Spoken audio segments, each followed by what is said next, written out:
Hello and welcome to another episode of Video Game Logic. Today's show was recorded on July the 12th, 2016. I'm your host, game psychologist, and with me as always, a piece of sandpaper. Very sick caffeine rage. Yes, on today's show we will be discussing the games we have played. The Westboro Baptist Church fights with Pokemon Go players over their gym. Rocket League is adding a crate system. Warner Brothers has been fined by the FTC over Shadows of Mordor.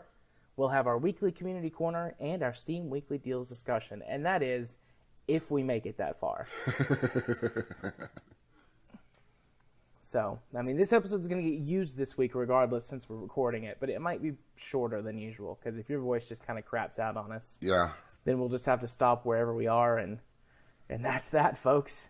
You could go through the rest of the podcast by yourself. That would not be nowhere near as entertaining. I could do it. I could talk for 3 hours, no problem. But it wouldn't be as fun. So yeah, I didn't want to skip a week and just put out a freaking episode unless we really had to, and I sound a lot worse than I feel. That's the thing.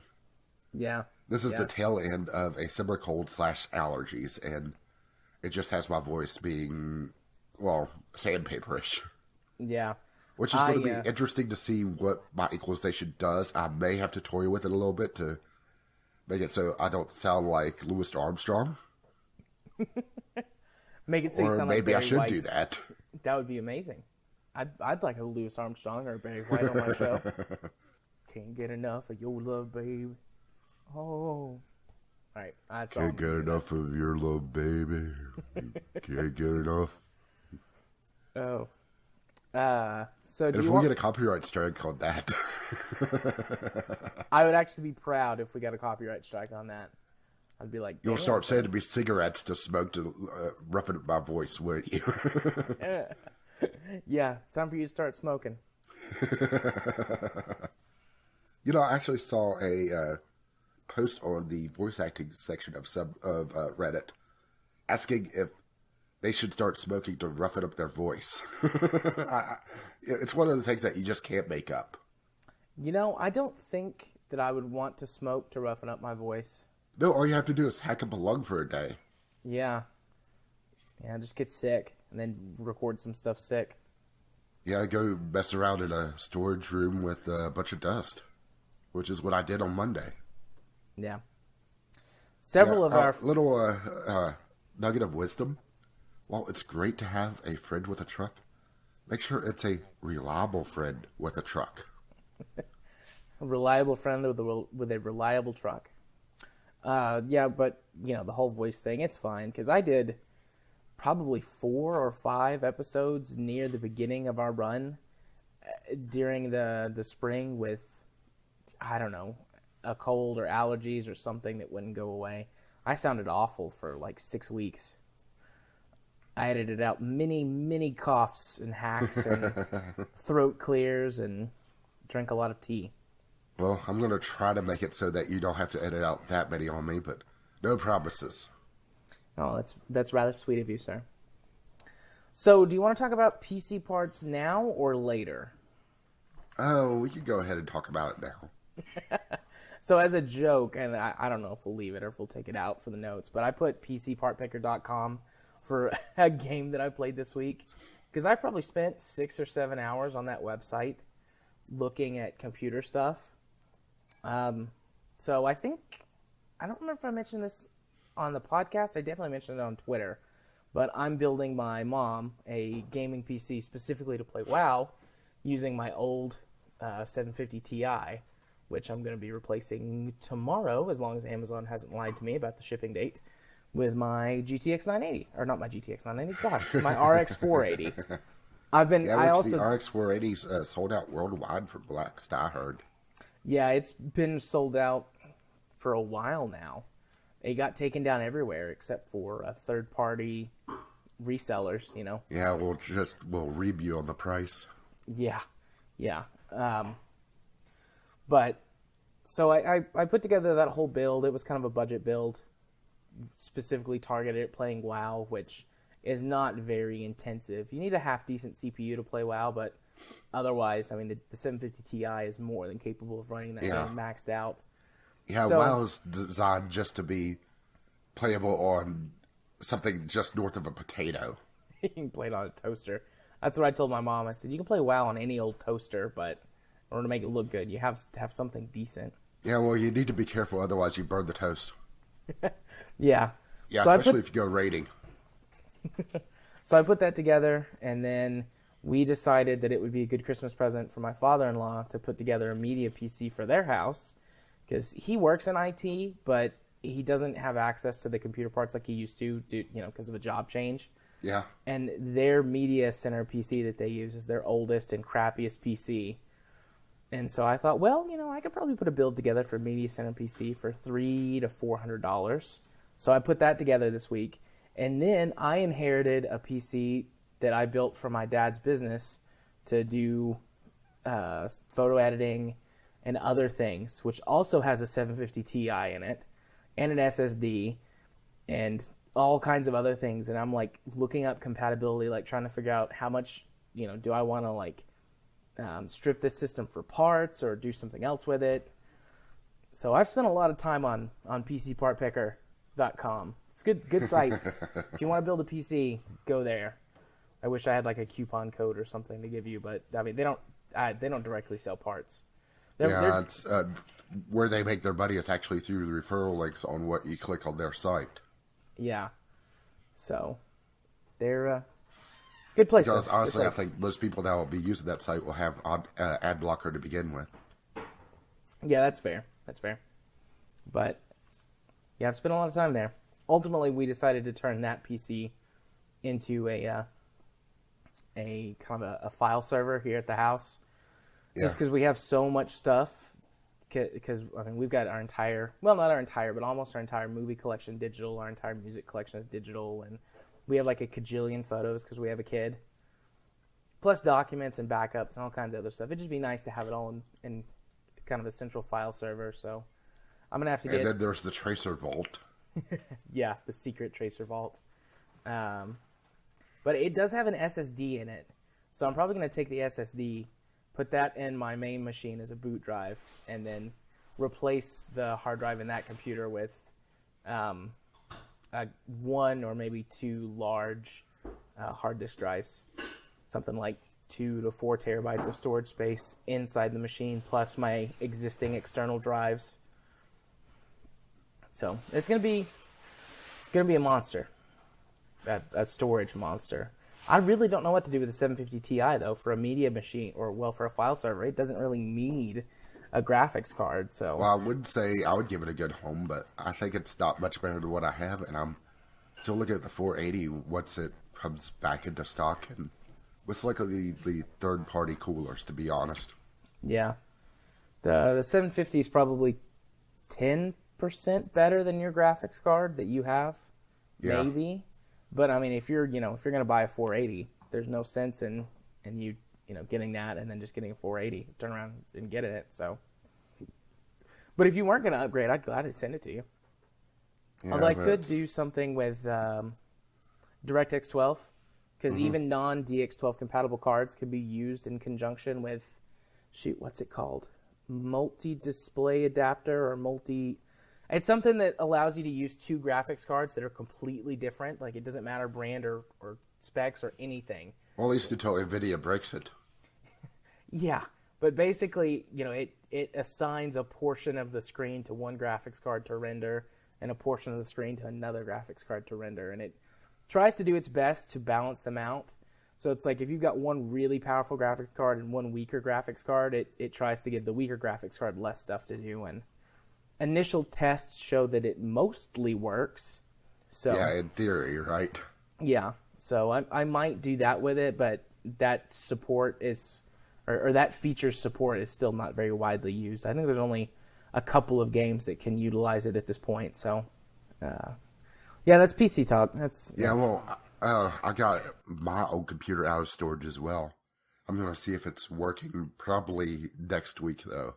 Yeah, the monolith node, it's glitchy. I thought about taking this PC and putting it next to the TV and using it for a media PC / a stream box for gaming on my big screen, but I mean, it's a full-size ATX tower, and there's nowhere for me to put it except in the floor next to the TV stand, and that's just inviting trouble with a 2-year-old. So that's out of the question. Yeah, Glitchy's also a full tower and heavy as hell. Oh, I don't know what I was thinking on getting a full tower for that machine. Yeah. Well, when I built this PC for Dad's shop, I basically was like, what's on sale? And it was a full-size tower. It's like 22 or 24 inches tall. It's huge. It's got space for 6 PCI cards, or 6 PCI slots. Crazy. I don't know what I'd ever put in it, but I've got it. I thought about transplanting my machine into that case, but I just was like, I don't want to do the work. I'm lazy. I don't want to do that. I mean, I'm already going to be replacing my graphics card, and I'm going to be adding 2 fans to my machine. The 480 doesn't run very hot, but I figured, well, you know, I don't want to... I'm not big into overclocking. I mean, there are definite benefits for it, and there's nothing wrong with doing it, but I just don't like to start messing with things that could potentially break, because I don't have the time anymore to actually fix it when it breaks. So... Yeah, and overclocking is just... it's a lot of voodoo, to be perfectly honest. Yeah. I mean, I've got a way oversized power supply that could handle the extra power draw. I might, if I overclock my processor, I'd probably have to go with liquid cooling. But yeah, and honestly, I know liquid cooling has come a long way, but I don't trust it. I'll be perfectly honest. I've seen far too many horror stories of just, loops that broke, even just closed loops that are sold third party, they're not custom. I've just seen so many of those break. It's like, I don't trust having a bunch of liquid in my computer. Yeah. Yeah, I've got a little less distrust and a little more laziness. I mean, that's the big thing. That really is the big thing. I just don't want to put in the work that it takes to put one of those systems together, which I know is not a long time. Like, it's probably a couple hours at most, unless you have something that breaks. But I just don't want to do it. Yeah, a closed-loop system, it's just a little extra time to mount a radiator. And especially if you get a case that's designed to accommodate a radiator like that, it's maybe 10 or 15 minutes. Yeah. I don't think this case is designed to accommodate a radiator. I'm sure you could do it otherwise. It's just cases that have the room for it already is a lot easier naturally. Yeah. So is that 10 minutes of PC talk good enough? I think so. I mean, next week I'm going to be talking about how games play on the 480 unless I get a Dead on Arrival card, which, fingers crossed, that doesn't happen. Because if that trust me, if you get a Dead on Arrival card, I think we'll know far before the podcast starts. That's very true. But if that happens, it might be weeks before I get another card. Honestly, at that point, I might just get the third-party coolers at that point. Yeah, or I might try and get a 1060. Although they'll do another Founders Edition and nothing else, and I'm not going to pay $300+ for a card that only should cost about $250. Yeah, Nvidia just screws people with their Founders Edition, which honestly is just a fancy word of saying "fuck you" to the consumer. Yeah, or it's an early bird fee, I should say. That's probably the best way of putting it. I could buy a GTX 950 and overclock it. Oh, but see, now I'm going down this rabbit hole, and I better stop.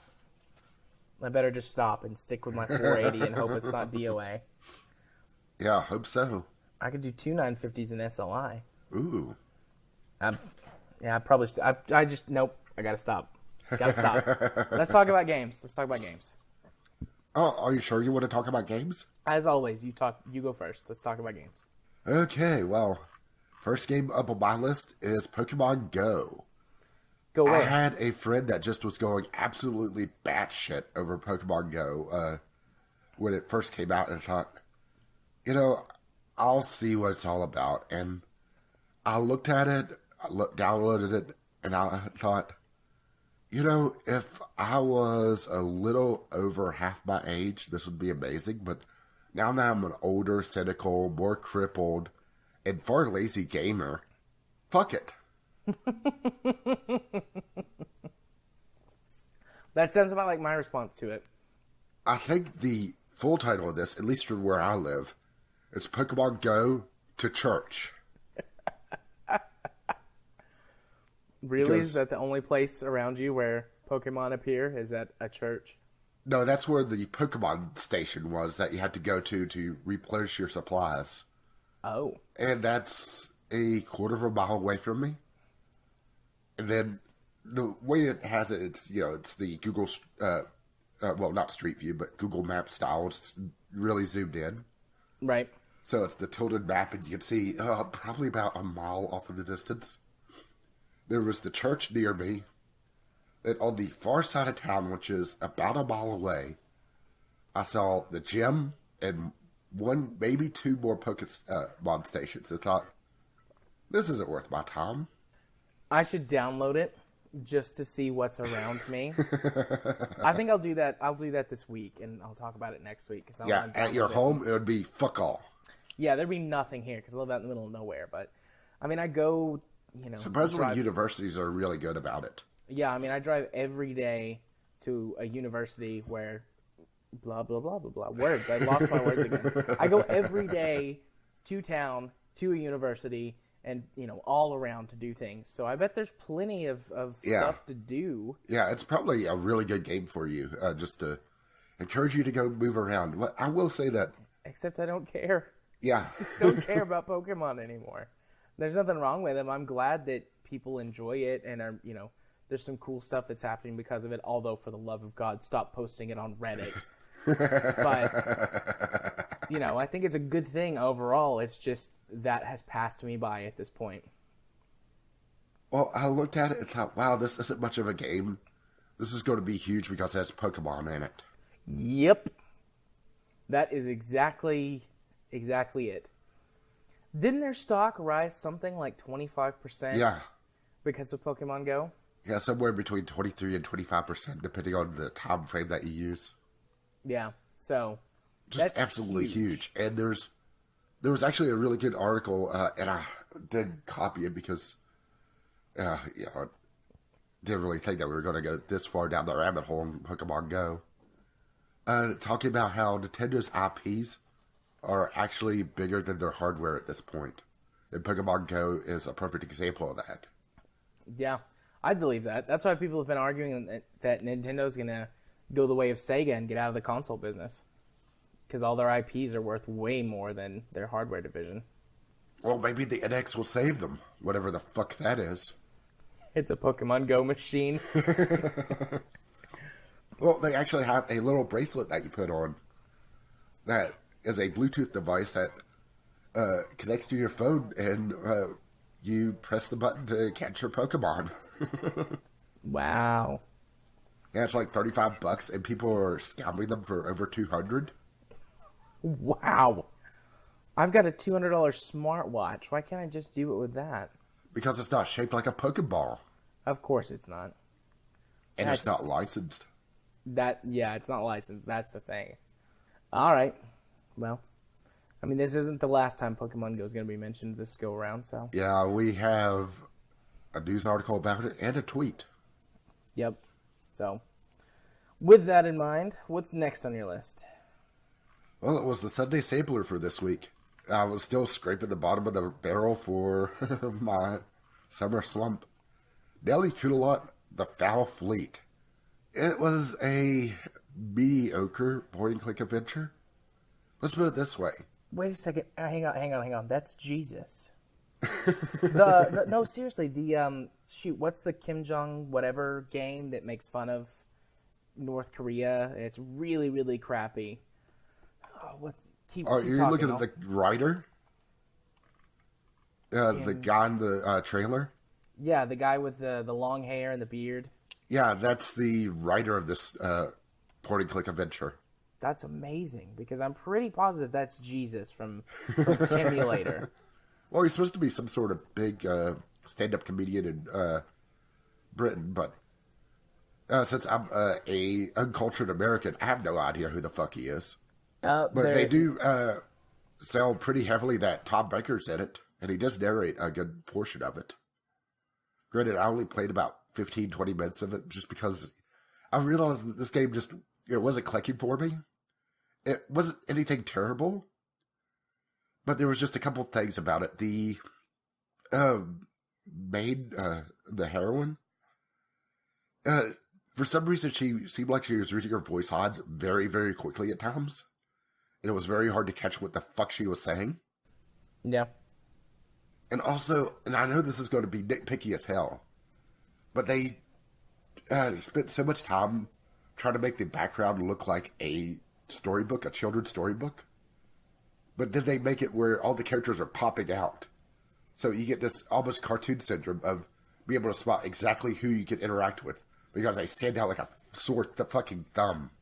Yeah, I can see that from the screenshots. Like in this one screenshot, I bet I can't talk to that guy over there in the corner and that guy. But the guy she's talking to and this guy over here, Yeah. like they stand out. Yeah, which I understand it's probably by design, but gonna have to pause here. I hear a train. Choo choo. I realize they probably did this by design because, well, here's the thing: is that a lot of point-and-click adventures these days, they have it built in where you can click a button or press a button depending on the design of the point-and-click engine, and see where all the interactive spots are on the screen. So having it where the characters stick out like sore thumbs just kind of takes it out of me. Takes me out of it, to be perfectly honest. It's just really disappointing because they spent so much time making it look like a storybook, and then they kind of break it with the character design. Right. And it has that very dry British sense of humor, which is very hit or miss depending on just how it's written. I love it. Because, I love like humor. Monty Python, Doctor Who, that sort of humor I enjoy. But it just wasn't clicking for me. Which it may just be, a fault on my part. Man, it sucks that the point-and-click adventure wasn't clicking for you. But also,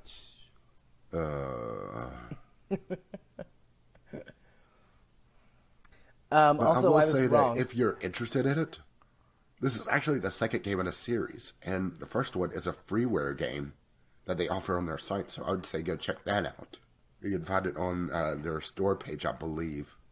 So go check that out if you want to see if this clicks with you. If you're, pardon Jared's horrible pun. No, you may not. Or if you're a huge Tom Baker fan. I also feel compelled to point out that I was wrong. It's not the guy who was Jesus in Kimulator. They look incredibly similar, almost identical, except this guy has got red, either kind of reddish or very light brown hair. Kind of hard to tell based, depending on the lighting. And Jesus has got brownish black hair. Well, at least according to modern depictions of him. Touche. Sorry to... Speaking of Jesus, I found Jesus in South Park: The Stick of Truth. Is that the other game you played? Yes. That was a well-done segue that I'm going to ruin by pointing it out. But no, I actually did find Jesus in that game. One of the quests is go find Jesus, and he's hiding in the church. I saw the screenshot you posted of the South Park version of Facebook. Yeah, it was like, come on, guys, don't the hearts, the first place you guys would look. Yeah, Jesus is a prankster like that. You enter the church and you just hear tee-hee, and you see Jesus poke his head up out of the pew and jump back down. That game is fucked up and it's hilarious, especially if you're a South Park fan. Granted, I fell off South Park for a few seasons, so some of the more recent references to the show kind of goes over my head. But the fact that they reference even very, very old episodes is just amazing. There's little things like, I went to Stan's house and there's somebody in the closet. The other screenshot that I posted, you saw, got the nose job that makes me look like David Hasselhoff. I didn't realize that... You didn't see that screenshot? Let me go look at that one again. Yeah, granted, it's not the greatest screenshot just because it's very tiny on the screen, but your character is pretty tiny to begin with. Oh. I didn't even catch that the first time. I was like, why did he post this screenshot? I don't understand. That's hilarious. Yeah, you could go to all the boys' houses and look in their closets and see references to old episodes as well. Like Cartman has the record from Faith Plus One, the Osimo outfit. I'm trying to think of what else. I think there was a can of Beefcake 5000 or whatever it was. Yeah, one of the very old episodes. Yep, I don't know. But We've had here's this the discussion thing. before. I think it wound up in a Franken episode. I don't know jack about South Park. But here's the thing that I wasn't expecting. I was expecting a lot of references to South Park, of course. But I wasn't expecting references to game design to begin with. And there were at least a few. I've played... the game takes place over several days in game time. And I'm through the first day, and I'm just starting on the second day. And at one point, well, spoilers, but I think it's pretty much in the trailer, you get abducted by the visitors. And as you're going around their ship, you start finding audio logs. You know, pretty standard fare. But the person in the audio log is complaining about audio logs and them being filler for the game content. That's pretty good. I enjoy meta stuff like that. Yeah, just talking about how they're so useless. Sorry. You're going to hate me for this week, aren't you? Yep. But that's all right. But let's see. They talk about just general game mechanics, and it's, a bunch of boys just role-playing. So it's very apparent that they know that they're in a game, so to say. Yeah. So they'll talk about the game mechanics and at times chuckle about it or make comments. Like they were talking about how the PowerPoints work, or PP, and everyone starts chuckling, and Cartman just goes off saying, if you have another name for it, you better goddamn say it. And let's see, he's the Grand Wizard of the Koopa Keep Kingdom, or the KKK. As a matter of fact, I got the achievement for joining the KKK. Nice. Yeah, I will say that if you're an achievement hunter, you're going to absolutely hate this game because it requires several playthroughs. Having certain items equipped at certain times, doing certain actions.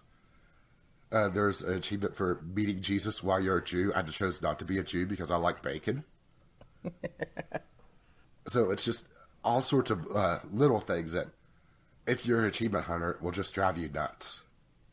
And part of the reason why I'm not playing this on my channel, well, one, is I wanted to just, be able to just explore the game. And when you're recording something like that, you feel compelled to focus on one thing big time. And for this would be the main story, most likely. So I'd be skipping all the side quests. And there are quite a few side quests in this game. I will say that it's probably about half side quest and half main story, to be perfectly honest. Just because you meet a lot of the characters, if not all the characters, or all the primary characters from South Park. So you're doing a little job for Mr. Lee at City Walk. Because he got invaded by the goddamn Mongolians. And you actually... everything on his menu's crossed out. It's city, whatever. It's crossed out and put Mongolian. And you're talking to him, and you look over and you see Mongolian sitting there looking at him. But there is a couple things that I do have a problem with. For one, the summon system. I think it's going to suffer from too good to use syndrome, where you're given a single use of a summon per day. And like I said, the game takes place over multiple days, so you're at best going to be able to use those summons just a couple times. And they said that you can't use the summons against bosses because they're too powerful. The bosses are too powerful and Jesus is scared of them. And yes, Jesus is a summon. He actually comes down from the sky, puts on a pair of shades, and whips out an assault rifle. That's amazing. But since you only have a single use a day, you know, and you can't use it against bosses, I think it's going to be, use it once after saving just to see the animation, and you're probably not going to use it again, which is, a real detriment to, in my opinion. And also, a lot of the game is focused around real-time actions. Press X not to die, essentially. Right. And if your timing's off, or if you're not paying, it requires you to pay full attention, I should say. You can't just zone out. You're paying full attention the entire time. And this is something that they're changing in the second game, so this isn't going to be a grievance for the second game. It's going to be more strategic there. But it's something that, if you don't like real-time actions, you're absolutely going to hate the combat in this game, just because it's Paper Mario-ish, where you can block by pressing a button. You can, whenever you attack, you press a button to power it up. And actually, in this case, it's actually worse, because if you don't press the button at the right time, your attack is absolutely horrible. So it's very divisive on whether or not you like the combat just because of that. And trying to think of anything else, really. It has an absolutely huge cast, naturally. Just because it features a lot of the South Park characters.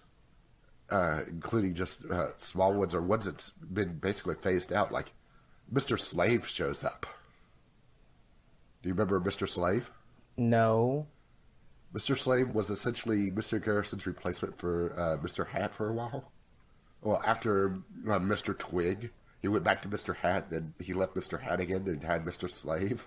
You're doing this as some kind of revenge to me, aren't you? Because I have no idea what you're saying. Well, let's just put it this way. You deliver a very phallic-shaped vibrating package to him. Okay. It is a very, very wrong game. And I'm absolutely loving it for it. Well, all right then. Does that mean it's my time to talk? Yeah. All right. Let's talk about our favorite game to take a dump on. Evolve. So I downloaded, immediately, as soon as it went live, I downloaded it and went to play it. So Evolve is now called Evolve Stage 2. It has gone free to play. If you purchase the game in the past, you get to keep everything that you have unlocked. So any character you've progressed to, all the monsters you have unlocked, all of your skins, all of that stuff. You get to keep all that stuff.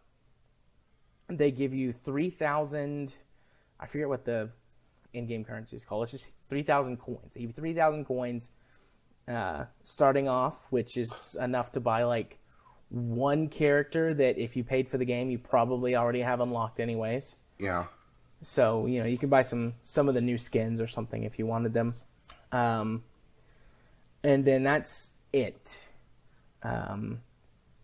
Compared to the people that bought that game are kind of pissed. Oh yeah, they're really pissed. And I mean, understandably so. Yeah. Because they took away one of the game modes. It's not unlocked until level 20. And everyone, regardless of whether or not you paid for the game, is reset to level 1. So one of the game modes is completely locked away until level 20. I think one of the game modes is also completely gone.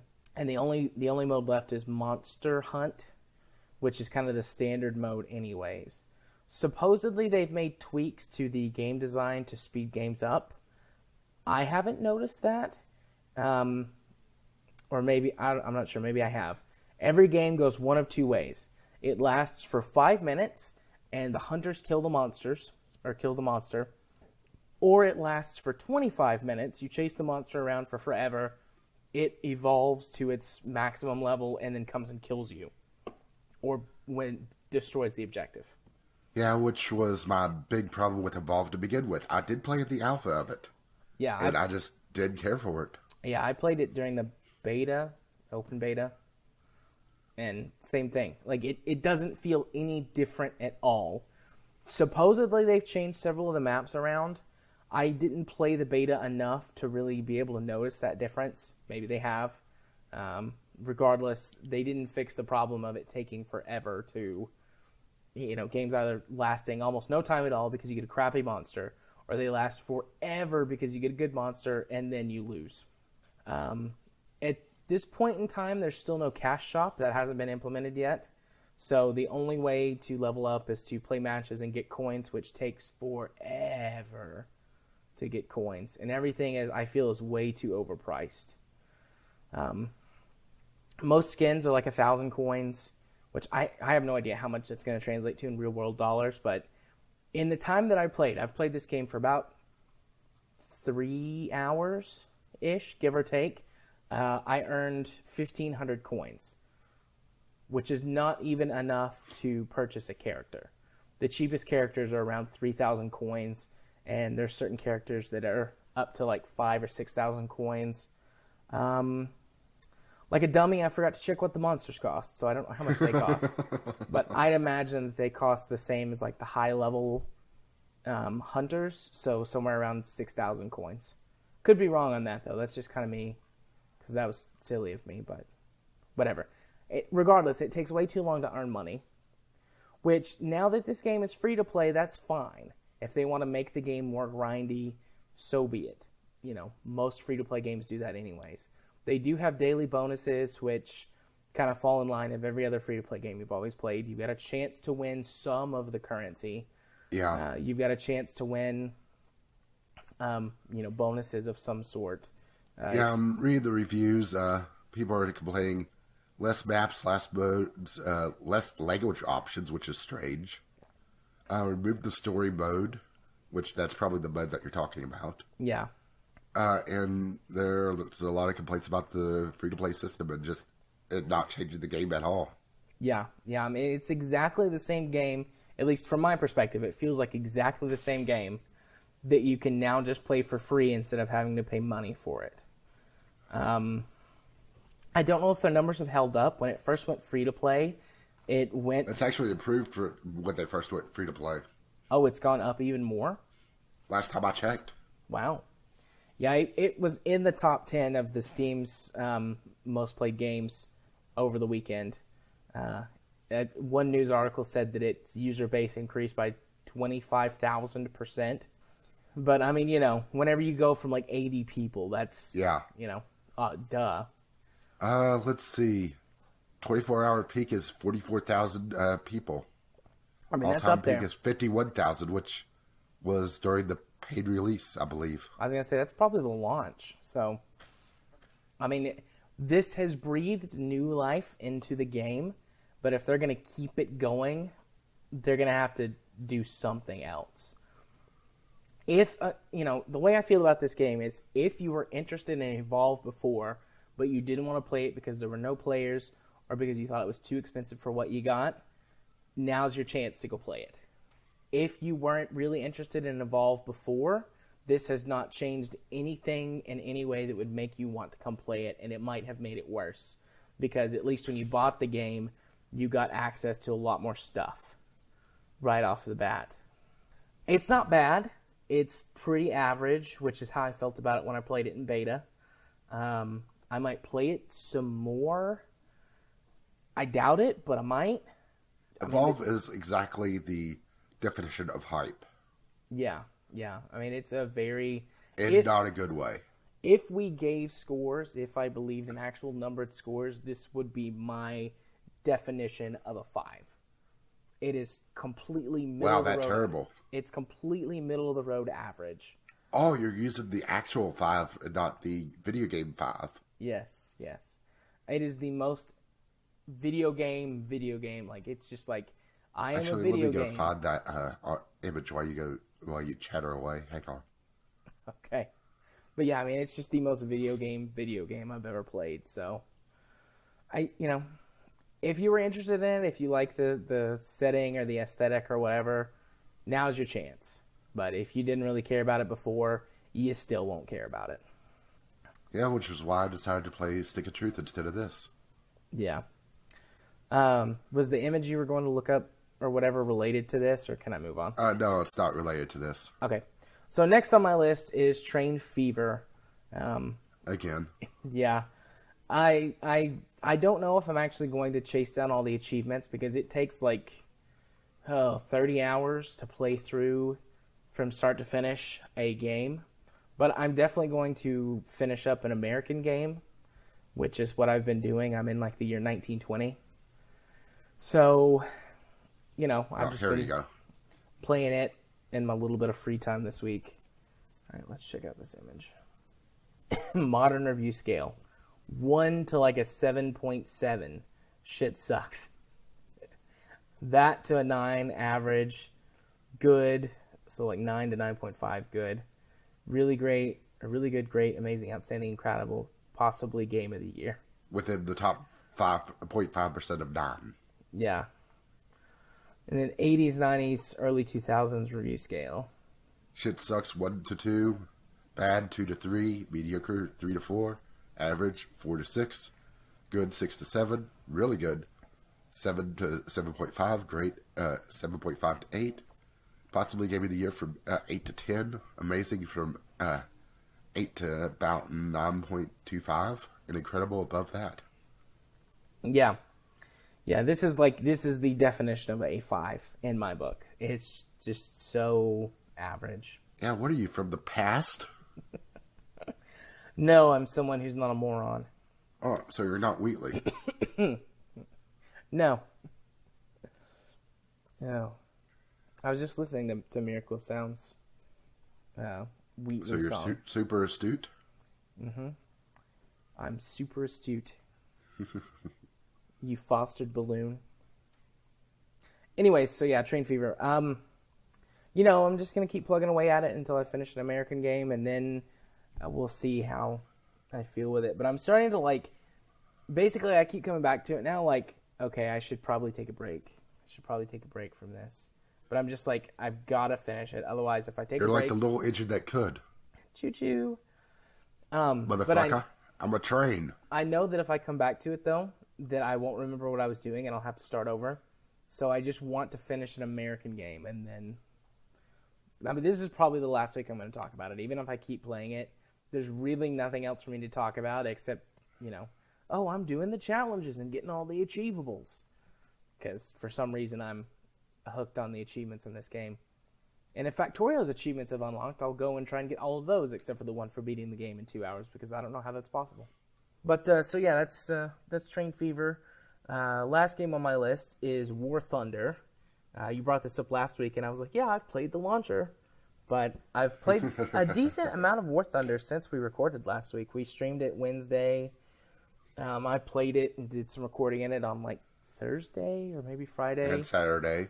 And then we recorded it Saturday, and I've played it a little bit since then. It's fun. I like it way better than World of Tanks and World of Warplanes. Yeah, granted, I can't really compare it to World of Tanks. It's more of a flight sim to me, to be perfectly honest. Yeah. The World of games use a hit point system. You see that from World of Warships. It's the same in all of their games. So in World of Tanks, you don't get things like crew kills and stuff like that. You just have an HP system that you have to take down to 0. Which means that sometimes things happen that don't make any sense at all. Because it's I completely destroyed everything on that tank, but it has 5 health left, so it's not actually dead. And in War Thunder, if you penetrate a tank, you're probably gonna kill crew, which is going to affect the tank. And if you kill enough of the crew or the right crew members, the tank is dead, even if it's still functionally operational, because you've killed the crew. There's no hit points. You can be continually damaged by machine gun fire or whatever, and eventually they might get a lucky hit that goes through a viewport or something like that, or maybe or you just annoy him long enough for a teammate to kill him, like I did. Yeah, which was hilarious. Yeah, but in World of Tanks, unless you're just shooting something that's so tiny that everything is just a ricochet, eventually the teeniest, tiniest tank could blow up the biggest, toughest tank, doing 5 damage at a time, because it uses a hit point system. So, plus the tanks handle a lot better in War Thunder than in World of Tanks. In War Thunder, the tanks have weight, and they slide around and Drifto. They don't drift very well. They spin out really well. But in World of Tanks, it's a lot more arcadey, so they just kind of drive around. And they get bogged down if you drive in heavy mud or snow or something. But I don't know, World of Tanks just feels better. I've never driven a tank, so I don't know which model is actually the correct one. But War Thunder makes more sense to me. Like, I just feel like this is what driving a tank would be more like than World of Tanks. And then on the plane side of things, World of Warplanes is just stupid. Its controls don't work properly unless you've got a flight stick. And I do have a flight stick, but I usually don't get it out and sit it on top of my desk because it just gets in the way and all that jazz. So War Thunder plays really well with a mouse and keyboard. Yeah, I was actually surprised how well it played. And they've done some really nice intuitive things with the camera and the controls to assist you so that you don't get quite so disoriented using a mouse, and everything works a little more. I don't know, it just works really smoothly. Plus, all the damage modeling stuff still applies in the plane mode. Yeah, you can lose your pilot very easily in some planes. Yeah. World of Warplanes has got some of that. I mean, you can get specific parts of your plane shot off, but nowhere near to the extent that War Thunder does. Yeah, this is even in arcade mode. Yeah. It gets more realistic, which is just amazing to me. Yeah, I couldn't imagine having ammo counts. Because you think, Ammo I've counts, got 1,000 fuel count. rounds. Well, it's like it's gone. Well, it has in 30 fuel seconds. count in arcade mode as well, but it's a lot more stringent. And you don't want to take in a huge amount of fuel to begin with, because Yeah, it weighs down your plane. More fuel means more weight, which means less maneuverability and speed. So I really like War Thunder. I intend to keep playing it. Probably do some. Yeah, I think we're going to go back to Terraria next week. Yeah, we should. I just needed a little break last week. Yeah. Well, the problem is, well, we talked about this off screen, but probably should say it here in case, somebody's listening to this and watches our Terraria stuff. We're kind of at the boring part where we're just gearing up. We have a few things that we can do, but it's more just setting up to go to hard mode. Like, I need to build the obsidian generator, or I should say expand it to include honey, which is just adding a new chamber to it. Well, actually, 2 new chambers, and filling those, one of which will take forever to load. Actually getting more beehives, which I did find out that beehives are counted as a mini biome, so there should be more on the map, in theory. Granted, our world gen has kind of screwed us in the past, so I wouldn't hold my breath on that. Yeah, and it took us forever to find that honey biome anyways. Or the beehive biome. Yeah, well, I think it would be a lot faster if we go from the top down. Because we were kind of going at it, the hard way, going from bottom to top. That's true. But it's really just, setting up for hard mode and trying to get to the point where we could kill the wall of flesh, which would require a lot of remodeling and hell. Some redecorating. Yeah, well, we can redecorate hell. Yeah, we'll have to see if Saddam Hussein will approve. I do get that reference from South Park. I do. I get that. The South Park movie just took it to the extreme on that. Or do you remember that part? I don't remember that part. Well, let's just put it this way. They cut to black, and it sounds like a boot stuck in mud. No. Ew. All right. I actually grossed you out on that one. All Goodbye, right. clean rating. Moving swiftly on from that. Yeah, well, I think I'm going to take my coffee break. Okay. Or That's probably fine. my first one. That is fine. I will go and feed Katie's bunny.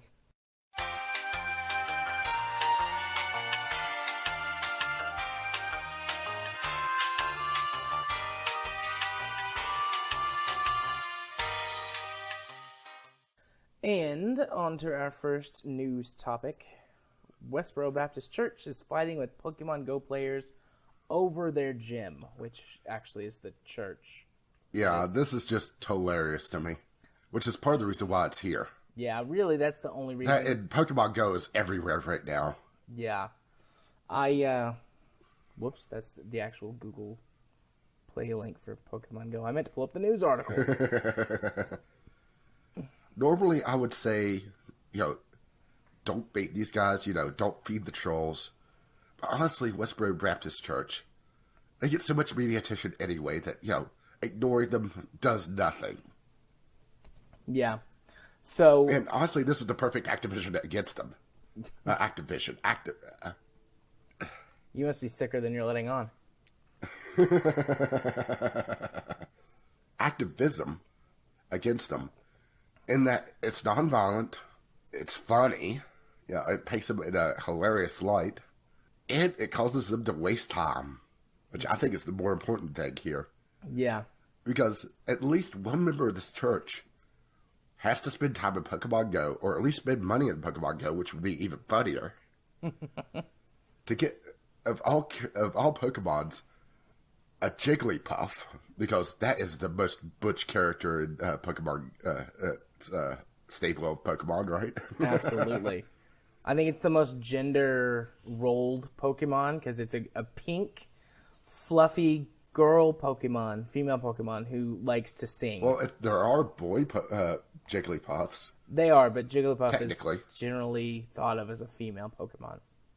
But, I mean, this article is just, it's fun. It's funny all the way down, and then, like, you get to the bottom, and they were fighting back, the Westboro Baptist Church, and their slogan was, Pokemon Go and sin no more. That's what the Lord Jesus Christ said. And I got to that point, and I just started laughing so hard.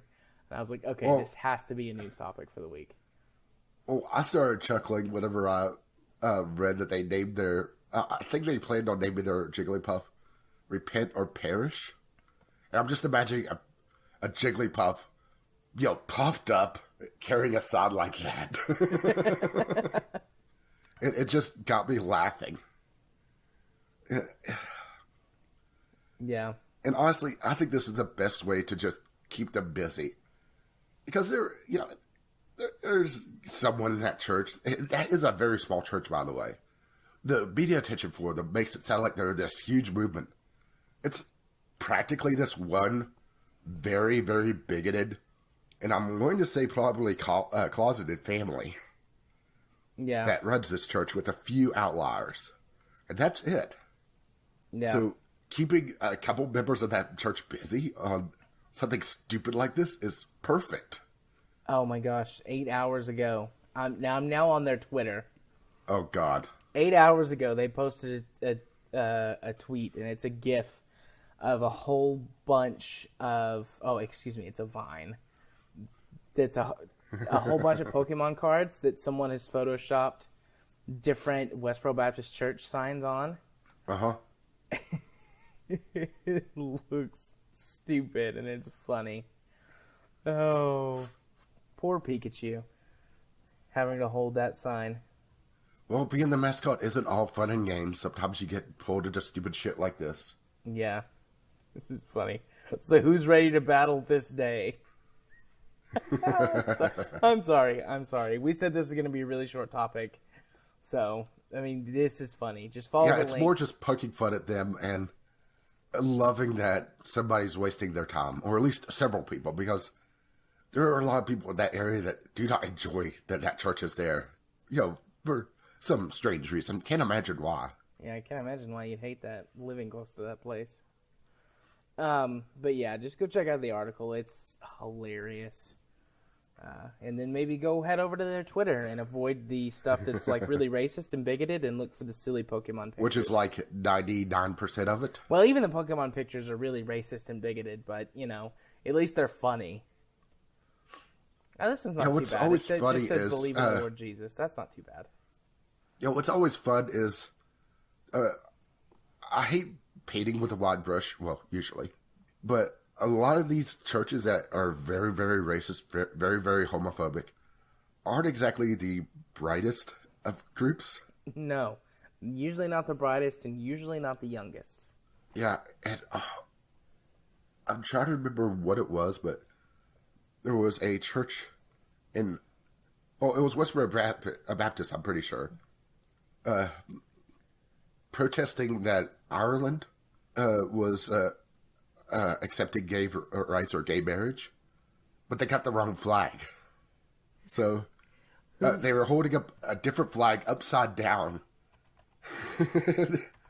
Oh, I can't remember what the country was. Would it be the Mexican? I mean, I don't know. It wasn't Mexican. There wasn't anything in the middle of it. It was, a three color flag, and I'm pretty sure it was Ireland. But if I cared enough, I would go look it up because it was hilarious. But it kind of emphasizes the point that these groups, not the brightest out there to begin with. And here's the thing. I'm probably going to get a little political here. Oh, boy.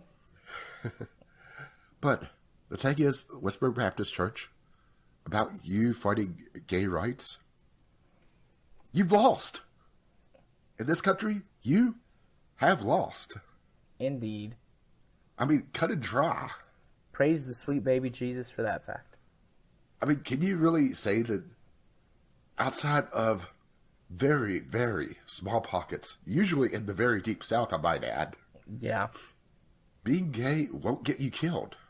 Granted, there are old people that will still look at you kind of funny if you're holding hands with another guy like that, or holding hands with another girl. I shouldn't be sexist like that. Yeah, don't be so sexist. But usually when you talk about gay, it's two guys. So, even though that is a kind of a catch-all term in general, but they've lost. They're fighting literally. Here's the perfect analogy. Have you ever heard the stories of that one lone Japanese soldier after World War II still fighting the war? Yeah. Because he didn't get the note that, Japan has surrendered and, the war's over. That's the Westboro Baptist Church. They're that lone Japanese soldier in like the 50s fighting still, not realizing the war's over and they lost. There's my political statement for the day. At least for now. So, okay, flags of the world. The Irish flag is incredibly similar to the Italian flag. I think that may have been it. Because the Irish flag is green, white, and orange, and the Italian flag is green, white, and red. And I do know that there was nothing in the middle of it, and it was a three-color flag, and I can't remember what the other country was. I do remember it was Ireland to begin with. Well, there's Or several. it may have been, they were protesting another country, and they got the Irish flag. I may have gotten that backwards, but I do remember the Irish flag was involved. Yeah, there's a few flags that I could see someone, making an honest act. Still, there's no excuse. You should double check things. But there's a couple flags here on this list that I could go, okay, yeah, I could see how you could mess that up. But, yeah. Yeah, but if you're going to be on the news with your protest, which, let's be perfectly honest, when these groups do their stupid protest, at least the local news is going to pay attention to them. Assuming that they don't get run out of town immediately by, the local biker group or someone, which is always fun. A pack of school children. But you're going to at least want to double check that. Yeah, you probably should do that. Okay, I think we spent enough time talking about the Westboro Baptist Church. At least for now. Let's go talk about Rocket League and them adding a crate system. The system is similar to CS:GO. Well, this is a two-pronged story. Right. Well, I was gonna lead into go it ahead. and then go to that. Yeah. So yeah, their system is all like CS:GO's with crates and keys, but they are not going to be using the Steam storefront to sell the crates and the keys like CS:GO does, because they specifically said they don't want, they've seen what's happened with this whole Counter-Strike Go gambling fiasco, and they said specifically we don't want that to happen.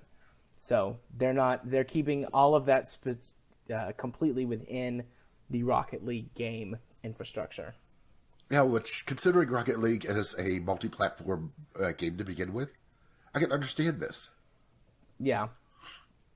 But they're talking about gambling concerns, but they're adding in literally a gambling system with the crate system to begin with. Yeah. Because if this is like the TF2 crate system, which they equated it to, it is gambling. No matter if you're using the loophole, well, technically it doesn't have monetary value. Bullshit. You're buying keys. There's a monetary value attached. Yeah. I'm okay. Okay, so Rocket League is...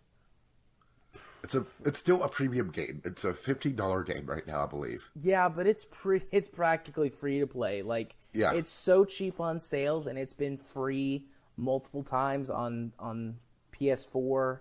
And It was free once, I believe. I don't think it's gone free again. I thought it's been free a couple of times. Now that I've only heard on its initial launch, Okay. which is why it's been so popular. Is that it had the player base installed because they went free. Okay. Well, regardless, it's still cheap, so I would, I'm okay with microtransactions. Them wanting to support the game and make more money and stuff. That's fine. I'm cool with that.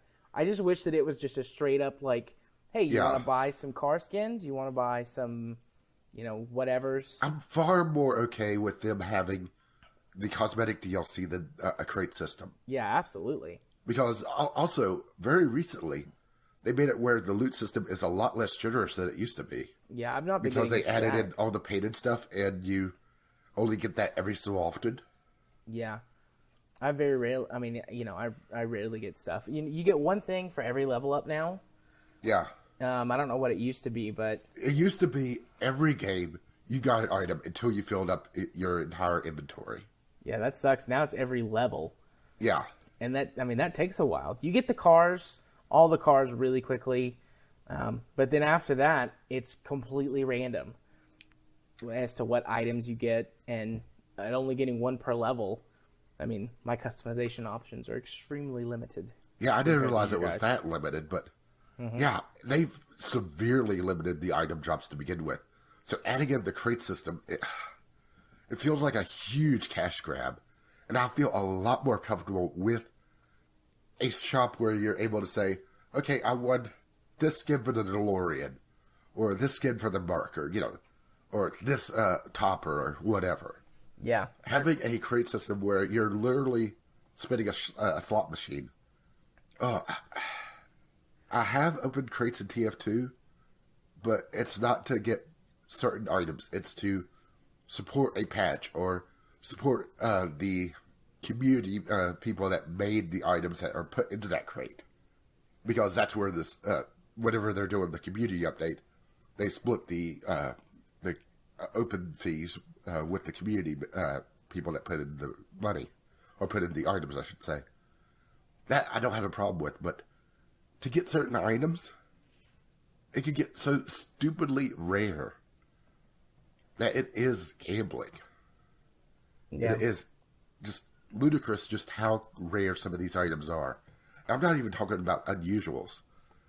I'm talking about, just random normal items that can be upwards of 1 in 20 to even get that chance. And if they're using the modern TF2 crate system, where it has tiers, so you have the common tier, which is a certain percentage to get something out of that.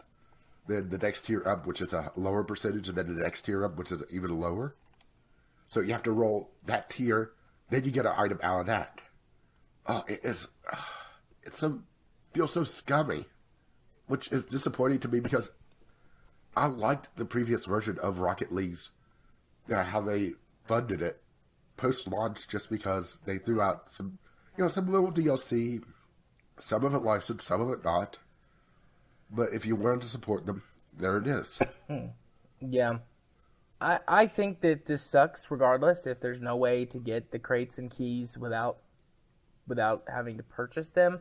I assume it'll drop the crates and then you'll have to buy the keys. Yeah, that's pretty much confirmed how they're going to do it. So, and it's probably going to be about $2.50 to open a crate. And that really sucks. If you're, all the gambling stuff aside, and the best thing about that system is that you can get the stuff outside a game. So you can use your Steam wallet to get keys if you want them to, which you can acquire, money on your Steam wallet through selling trading cards and which I'm idling right now. I should be idling. But so that sucks because no offense, Rocket League, but I don't want to spend any more money on you unless you've got some new car packs that come out that I find really compelling. DLC car packs. I will admit I'm probably the worst person to talk about this, just because I haven't bought any of the car packs. I was very, very tempted by the Back to the Future car pack, just because I'm a huge Back to the Future fan. If they ever reboot Back to the Future, you're going to hear me pissed off. You haven't heard me that pissed off. You will hear me enraged. Like your namesake. But, if they came out with some cars that I found to be really compelling or interesting enough to pay for, absolutely, I'd buy those cars. And I probably would buy if they had a pack that just unlocks all the cosmetics in the game. I'd probably spend $5 to unlock all the cosmetics, because now that it's tied to the level system, there's 100 different cosmetic items, maybe more. Something like that. You know, I don't know if I'll play the game long enough to get to level 100. Yeah, I'm kind of glad that I have spent the time to unlock those. So, I would pay some money to just get everything so that I have the full range of customization options, because you guys have got some really cool stuff that I'd like to have. Well, sorry, but you can't have my hat. Literally. Yeah, the alpha hat. Or the cheesy, golden, terribly written alpha hat. I really, really want the heart. I want the heart antenna. You want a heart on? Do what? You want a heart on your car? Absolutely. Don't have to censor that on YouTube, though. But, yeah, I really want the heart antenna topper. I got a rose. That's pretty close. I repainted my cars pink. Or, well, it's close to pink as I could get them. Granted, one team that's very hard to do. Yeah. It's actually harder to do for the red team. Because the blue team, you just pick kind of like a really light kind of pastel blue. And you go with pink, and then you just call it cotton candy. But the red team doesn't have a good pink base color. So. Have you tried lightest red? Yeah. I went with more of a magenta color. But regardless, we're getting into fashion territory. Fashion. Which is fabulous. Fabulous. Which we just got banned by the Westboro Baptist Church. They're picketing outside. But, so yeah, I mean, I think that, I don't know. I think that it's overall a bad thing. But at the same time, I really like Rocket League, and I want the developers to make more games. Yeah, so that's the thing. I want them to have this money. This is how post-launch development is funded these days. Which, as someone that grew up with gaming for, through the 90s and the 2000s, in the late 80s, I might add, it feels so foreign to me to just see, well, not even nickel and dime, but dollar to death. If these were a lot cheaper, I wouldn't have nearly as problem with it. Yeah, if you could spend like $1 and get a pack of, 5 or 10 keys, I wouldn't be quite as upset about it. Because I'd probably spend, $5, get a few packs of keys, and just unlock the crates as I get them and be like, yay, cosmetics. But, I mean, $2.50, that's a fairly decent game during a Steam sale. Yeah. So I'm just looking at that cosmetic in a game that I play every so often, or a game that's going to sit in my backlog for ages. Wait, that's not a good analogy, is it? But yeah, it just feels like the microtransaction feels like micro should be in huge sarcasm quotes. Yeah. All this talk of Rocket League, I went to go to Rocket League on Steam. I was going to open the store page, and absentmindedly I clicked play, so I'm waiting on it to load so I can close it. Nope, here we go. We're loading. All right, I'm out of it. I really should buy the There's so much elevator music in this episode. Maybe, I don't know. We'll see. I should buy the soundtrack for this game. I really love the soundtrack for it. It's not very expensive. Like $10 to get both volumes of the soundtrack. Yeah, which I don't know how many tracks are in the soundtrack. Let's see if it tells me. Volume they should have a cosmetic that if you get the soundtrack, you get like a CD on top of your car. Oh, that'd be awesome. No, 8-track. On an 8-track. So the soundtrack volume 1 has 11 songs on it. And volume 2 has got also 11 songs on it. So 22 songs for $10. That's not bad. Do we have anything else to say about this whole deal, though? I'm not a huge fan of it. I just wish that another system would pop up that is a lot more consumer friendly, because I don't like the slot machine aspect. They addressed the whole gambling problem, which I don't think would be nearly as much of a problem in Rocket League. Then again, I could be wrong on that, just because Rocket League is also very popular. Yeah. But it's nowhere near CSGO. I mean, nowhere. CSGO is, 2 times, 3 times as popular? Yeah, CSGO is huge. stupidly huge. So I don't think it would be as big a deal. But they're wanting to avoid gambling, but they're putting in gambling. Yeah. It just seems weird. Yep. You know, I'm not saying it's gambling, but it's gambling. Yeah, they probably are. I mean, just doing a business maneuver. Oh, we're going to acknowledge that this really scummy gambling thing exists, and we're going to condemn it and not do it. By the way, here's our in-game gambling mechanic. Yeah. I just wish a new system would pop up that's more consumer-friendly. Yeah. But I have no idea what it would be. That's the thing. Even if they just cut the price of the keys, that would be, where it's down in more of the impulse buy. Oh, I got a crate and I can open it for $1 or, like 50 cents. Granted, then they're looking at more volume, trying to get, instead of having maybe 20 cosmetics, they need 100 or 150. Which, are they going to make it add up in volume? Probably not. I really liked the way that Clash Royale did its system with that. I hated waiting on my treasure chests to open. And, I mean, that's a good incentive to get people to pay money to get keys or whatever to instantly open the chests. But say, you could get one at a time, two at a time. I don't know how many would be a good number. But you get that many number of crates at a time. And it takes 12, 24 hours, something like that, to open a crate. I just had an idea. You can only open one at once. What if they had a microtransaction that makes your account premium, which allows you to open 2 at a time? Yeah, there you go. There you go. Or you could pay, microtransactions to just open crates immediately. Yeah. Of course, wouldn't call it premium. You would call it like booster or something, where you're opening more than one at a time, but make that very expensive so it's incentivizing, the impulse buy of, I don't want to wait 20 hours. I also would be more forgiving of this if Rocket League just went completely free to play. That's the thing. That's, Yeah, this is a free to play model. Yeah, if you pay... TF2 went free to play about a year after they instituted this model. Yeah. But CSGO isn't free to play, and it's still the same price as Rocket League. Yeah. I'm much more forgiving on these mechanics in games that don't cost me anything to play.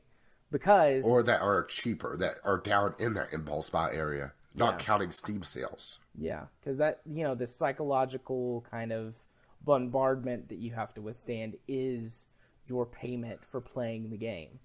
And if, if you lose and you pay them money, then, you've paid for it. And if you win, then you get to keep playing the game for free, but you have to keep suffering, all of their constant whatever their system is.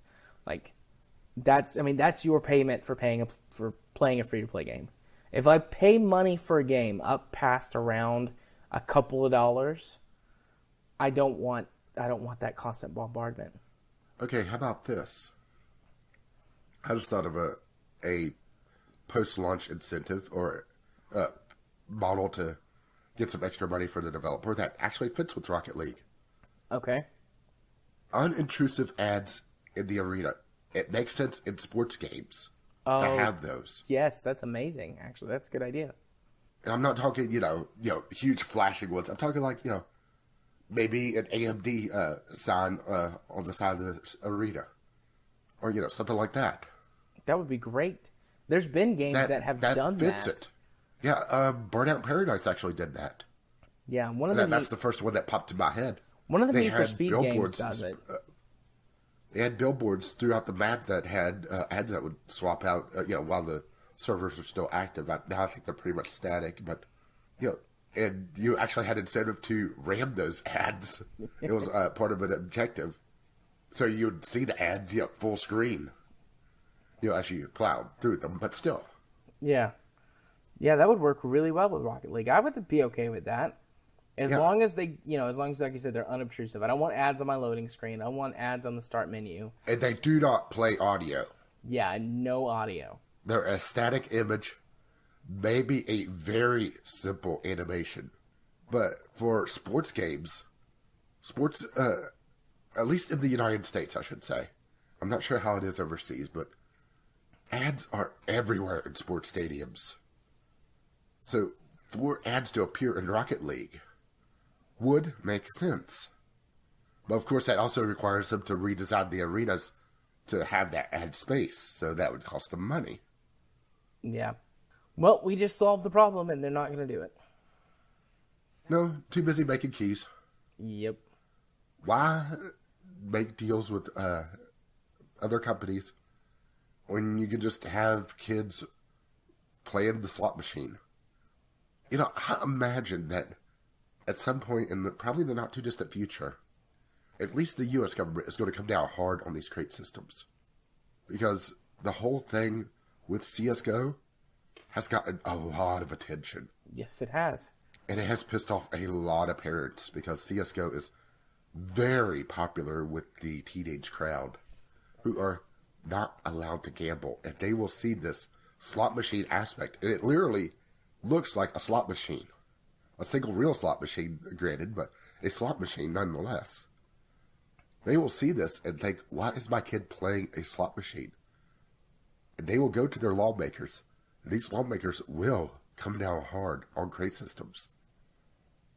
And I think games that rely on these crate systems for their bread and butter is going to be in a tough time in a few years when government slowly wakes up and realizes there's something to regulate here. Yeah, I do hope that... And granted, I want to say, I am not calling for regulation. I do think there needs to be some oversight, but I don't think it's the government that needs to do it. But, it's going to happen. Mark my words. Yeah, I want that, I want this to be folded somehow into the gambling regulations. Like, if they're going to have the systems, they need to be regulated just like every other gambling entity is in the United States.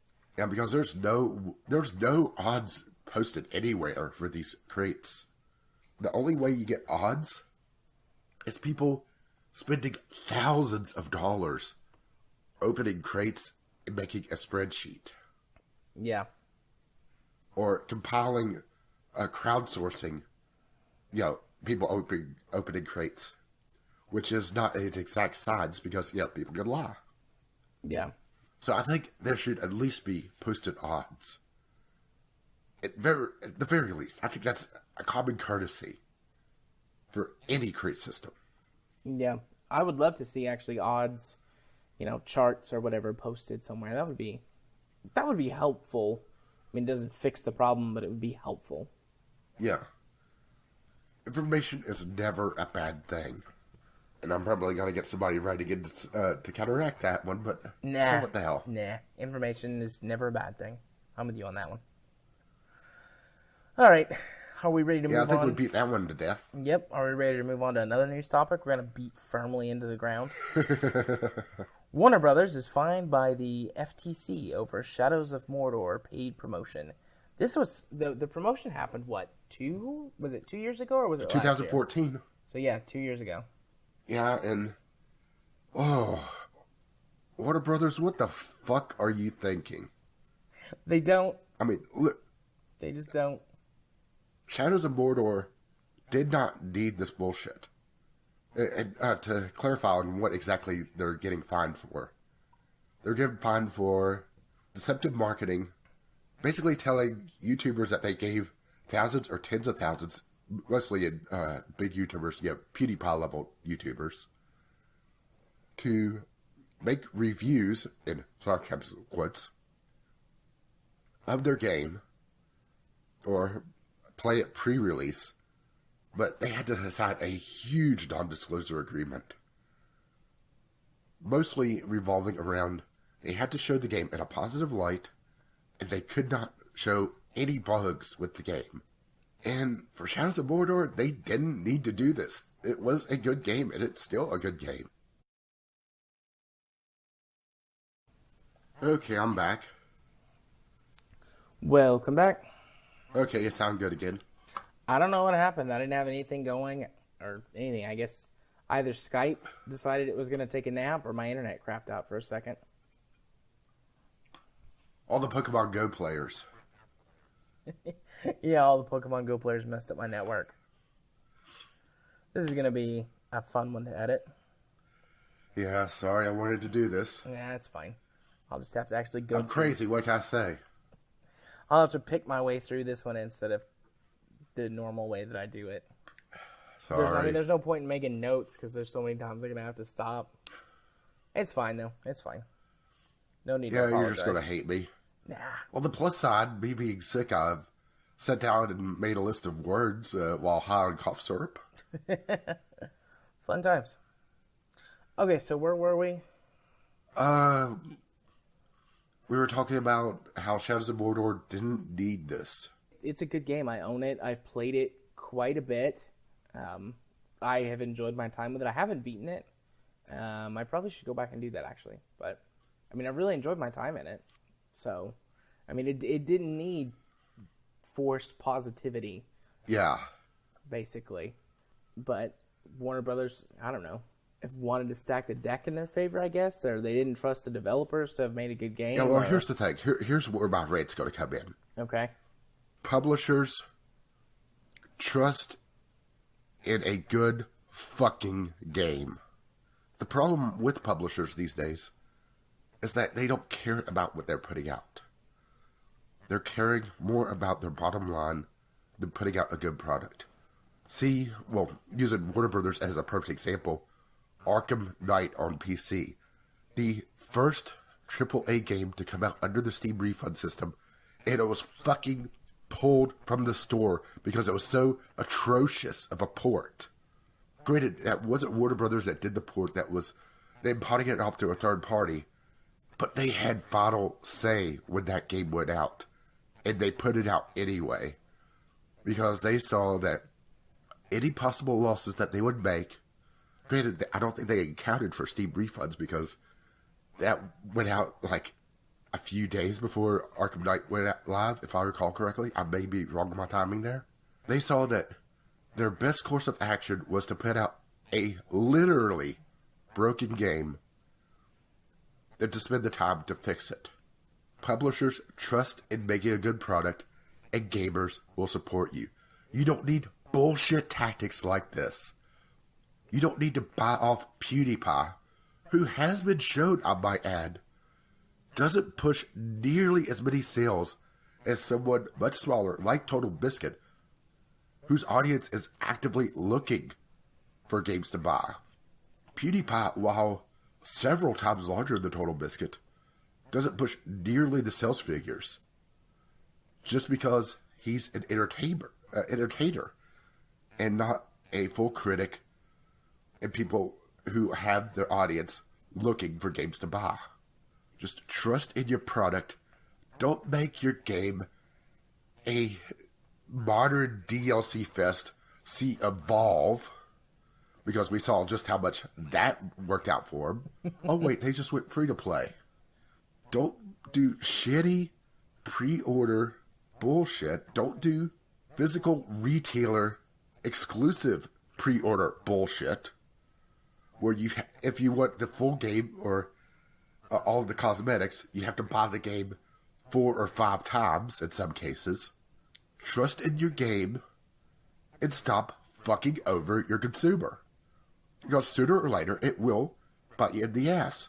We've seen how Call of Duty is getting a lot lower pre-order numbers, and I think that's partly because people are waking up to these practices, and they're tired of getting fucked. And you've been very quiet during this. Tell me how you really feel. Can you tell I've had a little bit of cough syrup? I can tell you've had some cough syrup and some time to think about this. Oh yeah, when I saw this, I thought of this quite a bit. But here's the problem. Any fine the FTC is going to put out is not going to be enough to discourage this, because Warner Brothers will just see this as a price of doing business. This is something that we see in a lot of shady bullshit out there, where any fines that are levied for breaking the law or, skirting the law is just written off as a price of doing business, because the profits for doing so outweighs anything that fine can levy. Yeah. Well, okay, so about your whole rant, I don't really have anything else to add to that because I agree with you. So, Agreeathon. Hashtag Agreeathon. Um, And that's probably, that's actually the reason why I wanted this story, was my rant. Also about what you just said about, any fines that they could levy would be outweighed by the profits of these shady business practices. Yeah. I also agree with you there, but I don't know how to fix it. Outside of just putting in bigger fines, which I'm not sure if that's the answer.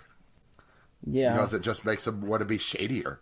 Yeah, and I mean, you could say, I could suggest, well, they should just regulate it more. But then, you start... Yeah, well... I mean, I know it's a slippery slope logical fallacy, Yeah. but we have seen what happens whenever governments fully regulate the entertainment, specifically the gaming industry. I mean, look at Australia and Germany, places where that is done, and they have huge problems that come from it, and things like this still happen and affect them there. So I don't think that that's the solution, but I don't know what to do because, the only thing they can do is just levy larger and larger fines. And I suppose eventually the risk would outweigh the reward, but, then that really could hit small developers too in a bad way if someone decides to, I don't know, blow something out of proportion or try and use the system to their advantage to maybe take out a competitor or something, report them and get the whole process started. And it's like, oh, you have to pay, I don't know, $1 billion. And it's like, what small company has $1 billion, There's a fine line between these punishments being big enough to actually dissuade this and it being just a death blow for anything except for the biggest of publishers. And there's really no way of really saying, okay, it should be X amount, because for some people that would be an absolute death blow. For others, it would be, oh, I made more in profits than that. This is a good deal. They could do it as a percentage, because a percentage. Yeah, but then how do you scale. calculate that? That's the problem. Well, I mean, you could say, I don't know, maybe 25 or 30% of your, and this is just a random thought, of your quarterly income. Almost for someone like Warner but... Brothers, okay, so it's a subdivision of a larger company. So where do you draw the line there? It's only thing this is going to do is cause some of these shady developers or shady publishers. I should really use the word developers here because it's usually publisher bullshit.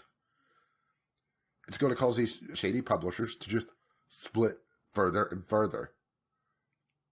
Because, okay, I'm not going to call Rockstar shady, but okay, let's say Rockstar did something like this for GTA 6, if they ever stop building GTA Online. Okay, Rockstar, let's say North. I have no idea which Rockstar does GTA. I can't remember off the top of my head and really don't care. Rockstar North puts out the next GTA game, and they pulled this same thing. Well, by saying it's a percentage of that publisher's take, well, you're only looking at one small portion of Rockstar, which is Rockstar is essentially association of different Rockstar developers. So you're going to run into that problem if you're doing a percentage. You could just go after the parent company. That would eliminate that problem. Then you start causing some casualties completely unassociated with it. Because if we take it back to Warner Brothers, okay, you just hit Warner Brothers Movies, who has really nothing to do with what they're getting fined for, which is really unfair. Yeah, that's true. That's very true. I don't know. There's not a good solution, or if there is, we haven't thought of it yet. Regardless, I am glad that Warner Brothers is being fined for this, because this is like some really, shady stuff. And yeah, I think but that it being 2 years after the fact, a lot of people are going to be, oh, really? And just write it off. They're not even going to pay attention to it. Well, I mean, it's probably taken 2 years to get it all, legally handled. Yeah, which government moves very, very slowly. And sometimes when it wakes up, you don't want it to wake up. So, have we drove Warner Brothers into the ground enough? I think so. I mean, I had my rant, which is what I really wanted to do to begin with. Yeah. Well, there you go. You got it out. You feel better? Is your cold all gone? No, it's still there, but I have had a little bit of cough syrup, which I probably should have beforehand, but I didn't want to get drunk, at least at the beginning of the show. So, there we go. All right, so now that we've had our news topics and our meanderings, which I'm sure we'll cut into at some point, let's move to our slightly small community corner for the week. We received... Yeah, there was no letters, which, if you do want to send us a letter, you don't have to be Kyle or Chemist to be able to do so. You can do it to vglpodcast@gmail.com. That's right. You can send us any of your thoughts or criticisms about the show, things for us to talk about, a few potential topics, or you could tell us a story, or you could just type a nonsense letter out that's really whatever. Oh, don't they need to attach a video of them spinning in their chair to do that? I'll imagine. Just describe what you look like, or what you want me to think that you look like. But as the keeper of our tweets, it falls to you this week to prop up Community Corner. Oh, my. Well, we did have the question of the week. Will you try free-to-play Evolve? I'm kidding that, but you did dissuade Andrew Mason from playing it. I did. It's really not all that great. It's really not. Yeah, I'm gonna cut that short. And he said, "Thanks, that'll save me some time." Yeah, it'll save your data cap too. It's a 17 gigabyte download. Yeah. And Groove said, "I think I'll try it as I never played it." And that was really all for the question this week. All right. And on to tweets. Kyle, I controlled, do you want a still frame or comic fan art? And I don't recall talking about fan art, do you? Vaguely. I know we mentioned, Granted, I am a little drunk now on cough syrup, and I have been sick, so that's my excuse. I know we talked about it, but I don't remember what we... The context? Yeah, I listened to a lot of this. But we do know Kyle really can draw also. I'm going to leave that up to him. Yeah. Granted, he has no idea what the hell I look at like. I don't know what you look like. Well, right now, just imagine a very red nose from how much I've been blowing it. Yeah, you blow it. Oink. Oh, my. Actually, that sounds a lot better with my fucked up voice. Yes, it does. Oh, my. Oh, I got the tingles. I really did just get a tingle then. Do you need some time? Alone with you? Absolutely. I think I need an adult. Yes, I broke him. All right. Actually, let's see how that sounds after equalization and everything. Oh, it's going to be so much fun to see what my post-audio work does to my voice. Because it's keyed to my normal speaking voice. And my voice right now is a lot deeper than it usually is. And rougher. Yeah, but you'll still be gentle. Wink. Oh my, once again. Shall we continue on with tweets? Please do. Chemist, in response to the picture I tweeted out of his microphone, said the guys every week who complain about how people find their stuff too long before the 15-minute mark. Humble brag. That's definitely an obligatory wink.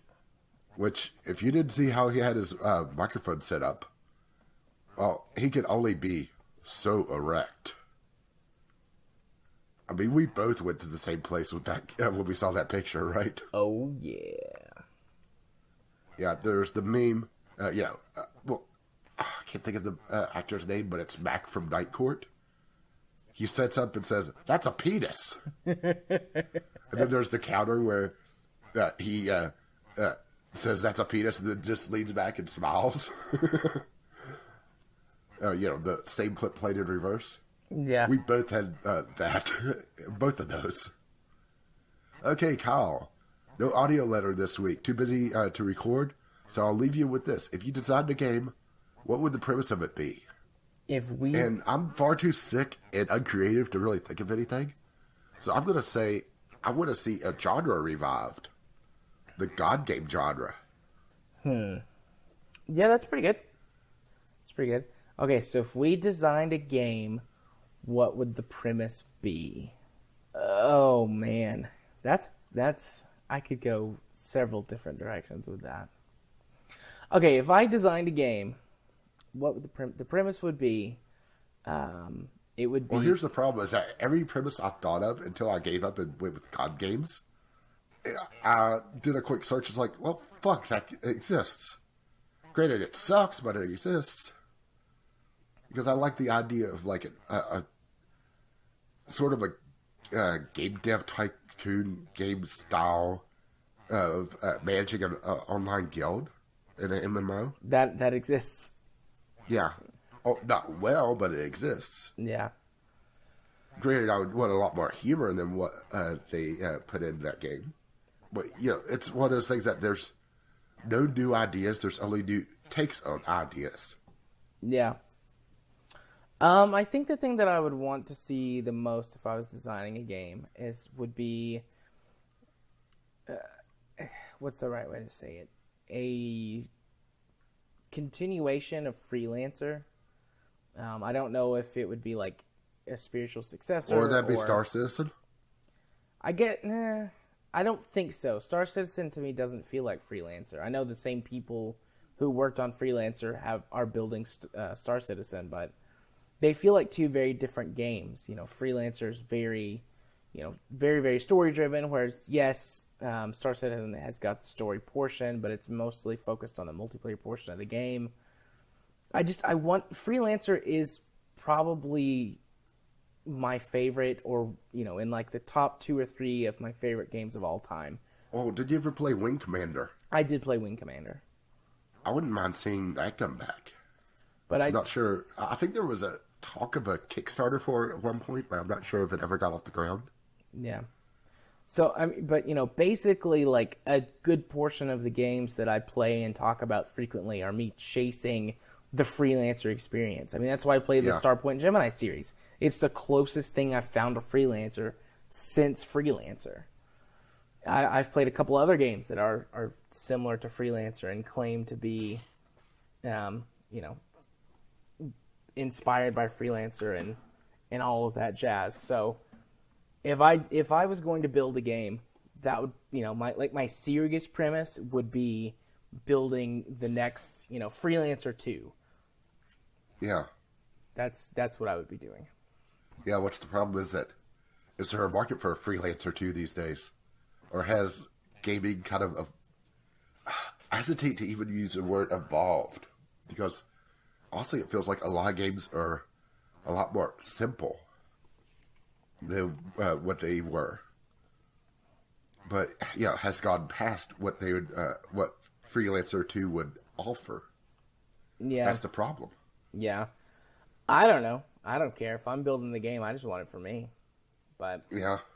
I think that the market out there still exists for it, but there's a lot. It's become a more niche thing, I think. If the market for it didn't exist, then games like Starpoint and Gemini wouldn't be successful, and games like Elite Dangerous and Star Citizen wouldn't exist because even though they're not exactly Freelancer, it's the same sort of idea: open world space, exploration with some story smattered in. Like those games wouldn't be popular if people didn't still want, something like, Freelancer-esque, something in that kind of space opera, space, combat trading, whatever you want to call it. Because Freelancer had tons and tons of stuff in it. It had all, it was just a big mishmash of all of those things. So, but there's a lot more to the games market than there was in 2000. When did Freelancer come out? 2002, 2003? Mm-hmm. So, gaming has, I think the best way to say it is, rather than evolved, has diversified. Yeah. So. The barrier to entry for gaming these days is a lot lower. Yeah. For both good and ill. And yes, I know. It probably sounds very jerkish to say for ill with that, but I'm just looking at some of the modern games, modern entries to game series that I loved, and they feel so stripped down compared to the older versions. Particularly games like the Elder Scrolls series. Yeah. Elder Scrolls and Fallout has suffered from that. Yeah, which, after the honeymoon period is gone with Fallout, there's been a lot of people complaining about Fallout 4. I still like Fallout 4. Once I get to 480, I'm going to go back and play it some more. Because the 750 just really struggled to run it at a nice, smooth 60, even with a lot of graphics settings turned down to medium or lower. Like the cinematic experience? No, I don't like the cinematic experience. But, I still like Fallout 4. I like pretty much everything about that game except the dialogue system, which is very threadbare. But yes, yes, no, which means yes, maybe, which means yes, investigate, which means yes. Yeah. I do enjoy Skyrim. I think Skyrim is a fun game, but Oblivion is by far my favorite Elder Scrolls game. It hits the perfect... for me, it's Morrowind, but I also spent the time with Morrowind, and I haven't gone back to it. If I went back to Morrowind, the combat system would probably take me out of it these days. The combat system for Morrowind sucks. Especially the opening level or two. Once you get past that, it's not nearly as bad, but all those first couple of levels are just murder. I cut my teeth for the Elder Scrolls universe on Morrowind, so I have nostalgic memories that are really good with it, but I went back recently and tried to play it, and it's bad. As someone who doesn't struggle with the graphical problems, dealing with it not looking pretty, I don't care about that, but the combat system is awful, and it's a novel. There's a lot of rich storytelling in it, but it's the first few characters you talk to in making your character creation, not even out in the world yet. It's 20 minutes of reading if you want to go through the whole dialogue tree. Yeah, Morrowind is from a completely different time now. Yeah. But I love Oblivion because I feel like Oblivion strikes the right balance. They streamlined the combat system, made it so that it wasn't stupid at the early levels. It still had... Granted, it was stupid at the higher levels. Why do you say that? Because of the scaled leveling system. Oh, yeah. Where you'd get bandits in glass armor annoying you for 25 gold. Where literally the armor that they're wearing is worth hundreds of times that. Yeah. Well, Actually, one of the main quests where... Oh, here's a spoiler. Where you go through one of the major Oblivion gates to shut it down. I know, there's a shocker. If you do it at high level, it's far, far tougher than if you went in level 1 or 2. Just because the demons would level up and you'd be facing a lot tougher demon types. Yeah. So, yeah, the scale leveling... The low level, it's... Oblivion by far outpaces Morrowind. But at high level, I would say Morrowind, as soon as you get past the initial levels and get a little bit of skill in your skills, boy, that's an odd phrase. That would only make sense in gaming. But once you get past that initial bump, I would say Morrowind's combat system is better. Just because it doesn't have the stupid scaled leveling. Yeah, I'm not a big fan of scaled leveling, but I do prefer. Even in the long run, after going back and playing both of them, I managed to stick in Morrowind for about a dozen hours, and I was like, okay, I just can't do this anymore. And then Oblivion. Yeah, I guess it just depends on where you'd rather have the combat system suck. Yeah, and I haven't spent enough time in Skyrim to really know where or if it sucks there. Skyrim's honestly, combat system. Skyrim, I played it and it just doesn't hold me like the other ones did. Skyrim's combat system sucks at the high level, but for a completely different reason. It's from the lack of customizability. Because you need certain skills. Yeah. Well, it's not only that. In Oblivion, you could make spells. I saw that lacking in Skyrim. Granted, a friend got it for me for Christmas, I believe. I feel so terrible for not playing it more, but I just saw, okay, no spells that I could craft on my own without go into some heavy mods, and at the time those mods were questionable in how well they worked. Yeah. Well, the magic system in Skyrim without modding is pretty underpowered. Yeah. The most effective class, if you're not going to mod, is to just go a straight-up brawler with, heavy armor and either dual-wielding weapons or using a two-handed weapon, because block is pretty ineffective in Skyrim, and the magic system is pretty weak. I mean, if you mod it and make the magic system better, then the whole game feels a lot more balanced, but I don't know why it's got a weaker magic system out of the box. I mean, it's still possible to be a mage, but you have It's to a lot tougher. It's a lot tougher until the end game when you get enough points poured into your magic skills in order to make them really effective. But yeah, it suffers from lack of customization. I mean, basically, you pick a school of magic to go down, or any of the schools of magic really, and it's like, okay, for destruction magic, it's like I've got a touch spell for each of the damage types, a continuous damage spell, which is like flamethrower or lightning bolts, or, whatever, and then a ranged spell, because the continuous shooting doesn't have a lot of power or range, so a ranged spell, and then you get like traps, like little glyphs that you can place on the floor that basically explode with the damage type whenever an enemy runs over them, and that's it. You can mix it, since you can dual wield everything, you can mix and match two different spell types, but you're actually encouraged to not do that because there's a perk that gives you bonus spell damage for dual wielding two of the same spell, which makes it very boring. Right. But unless you're playing with modded magic system, why wouldn't you pick that so that you can actually do real damage with magic? So yeah, the magic system in Skyrim is... Yeah, you used to be able to do a lot of interesting things.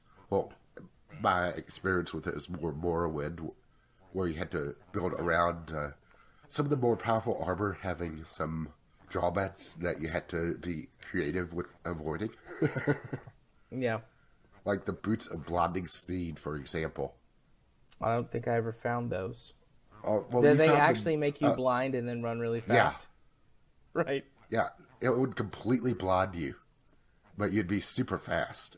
And the way to counteract it was to make a 1 second as high percentage of magic resist that you could on yourself. It would counteract some of the blindness, so it'd be, instead of blinding speed, it'd be nearsighted speed. Well, I mean, that's how I live my life, nearsighted, so I can handle that. So, yeah, we got way off of that question. Yeah, really.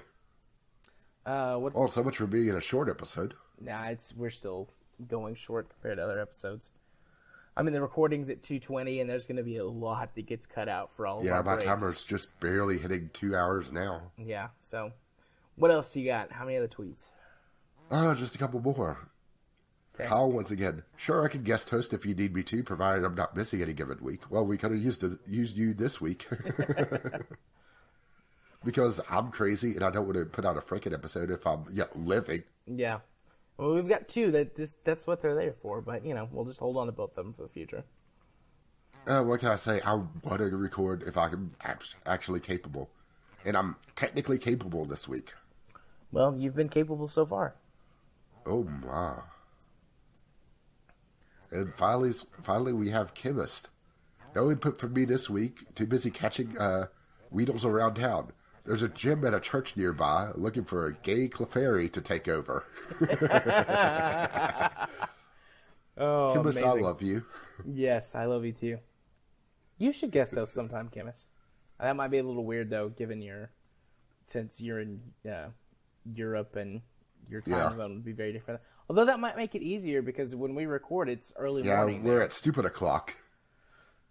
So it's currently just shy of 1 a.m. local time. Yeah.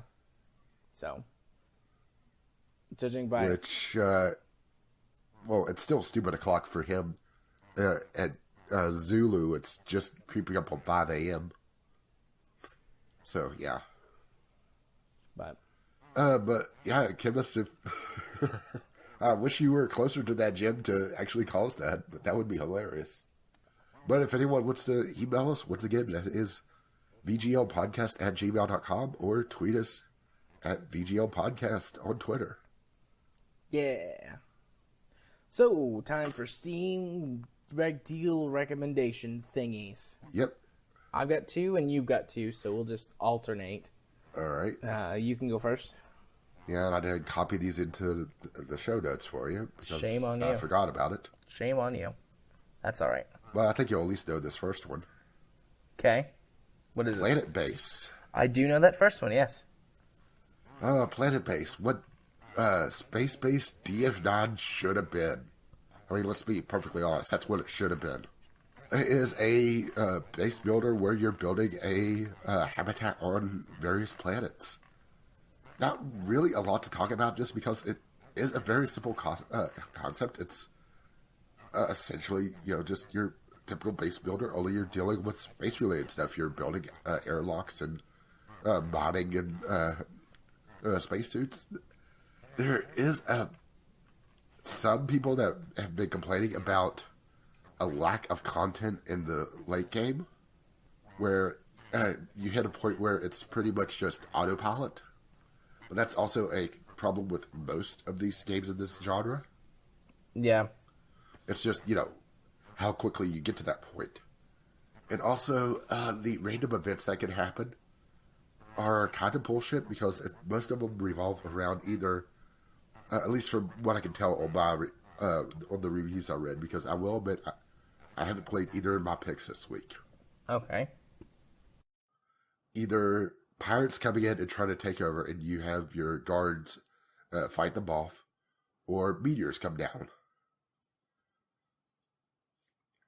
to destroy part of your space station or base or whatever you want to call it.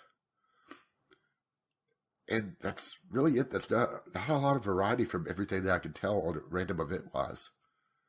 And your different difficulties are just, upping the chance of those events happening.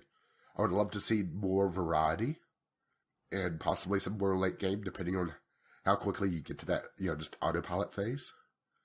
But overall, it's not a bad game. It's just I wish that there was more to it. But then again, I could say the same for Space Base DF9 very easily. It's normally $19.99. It's 30% off, so not a huge deal. But, the pickings were kind of weak this week anyway, which brings it down to $13.99. Alrighty. Well, my first game is a game called Gunmetal. Gunmetal originally released all the way back in 2003 on Xbox, that is original Xbox, and it is a mech game where that you can transform between a mech and a jet, and it's a completely single-player story mode based game. And as you go through the story, if you rank high enough, for example, in the levels, or complete like little mini challenge, bonus objectives or whatever, you unlock more and more parts and customization options for your mech, which allow you to obviously customize it for missions so that you can do better. It's not a looker, obviously. I do have to admit, I like their developer's name. What's the developer's name? I'll make you go look for this. Yeah. Come on, it's not hard to find on the page. Oh, Kiss Limited? No, that's the publisher.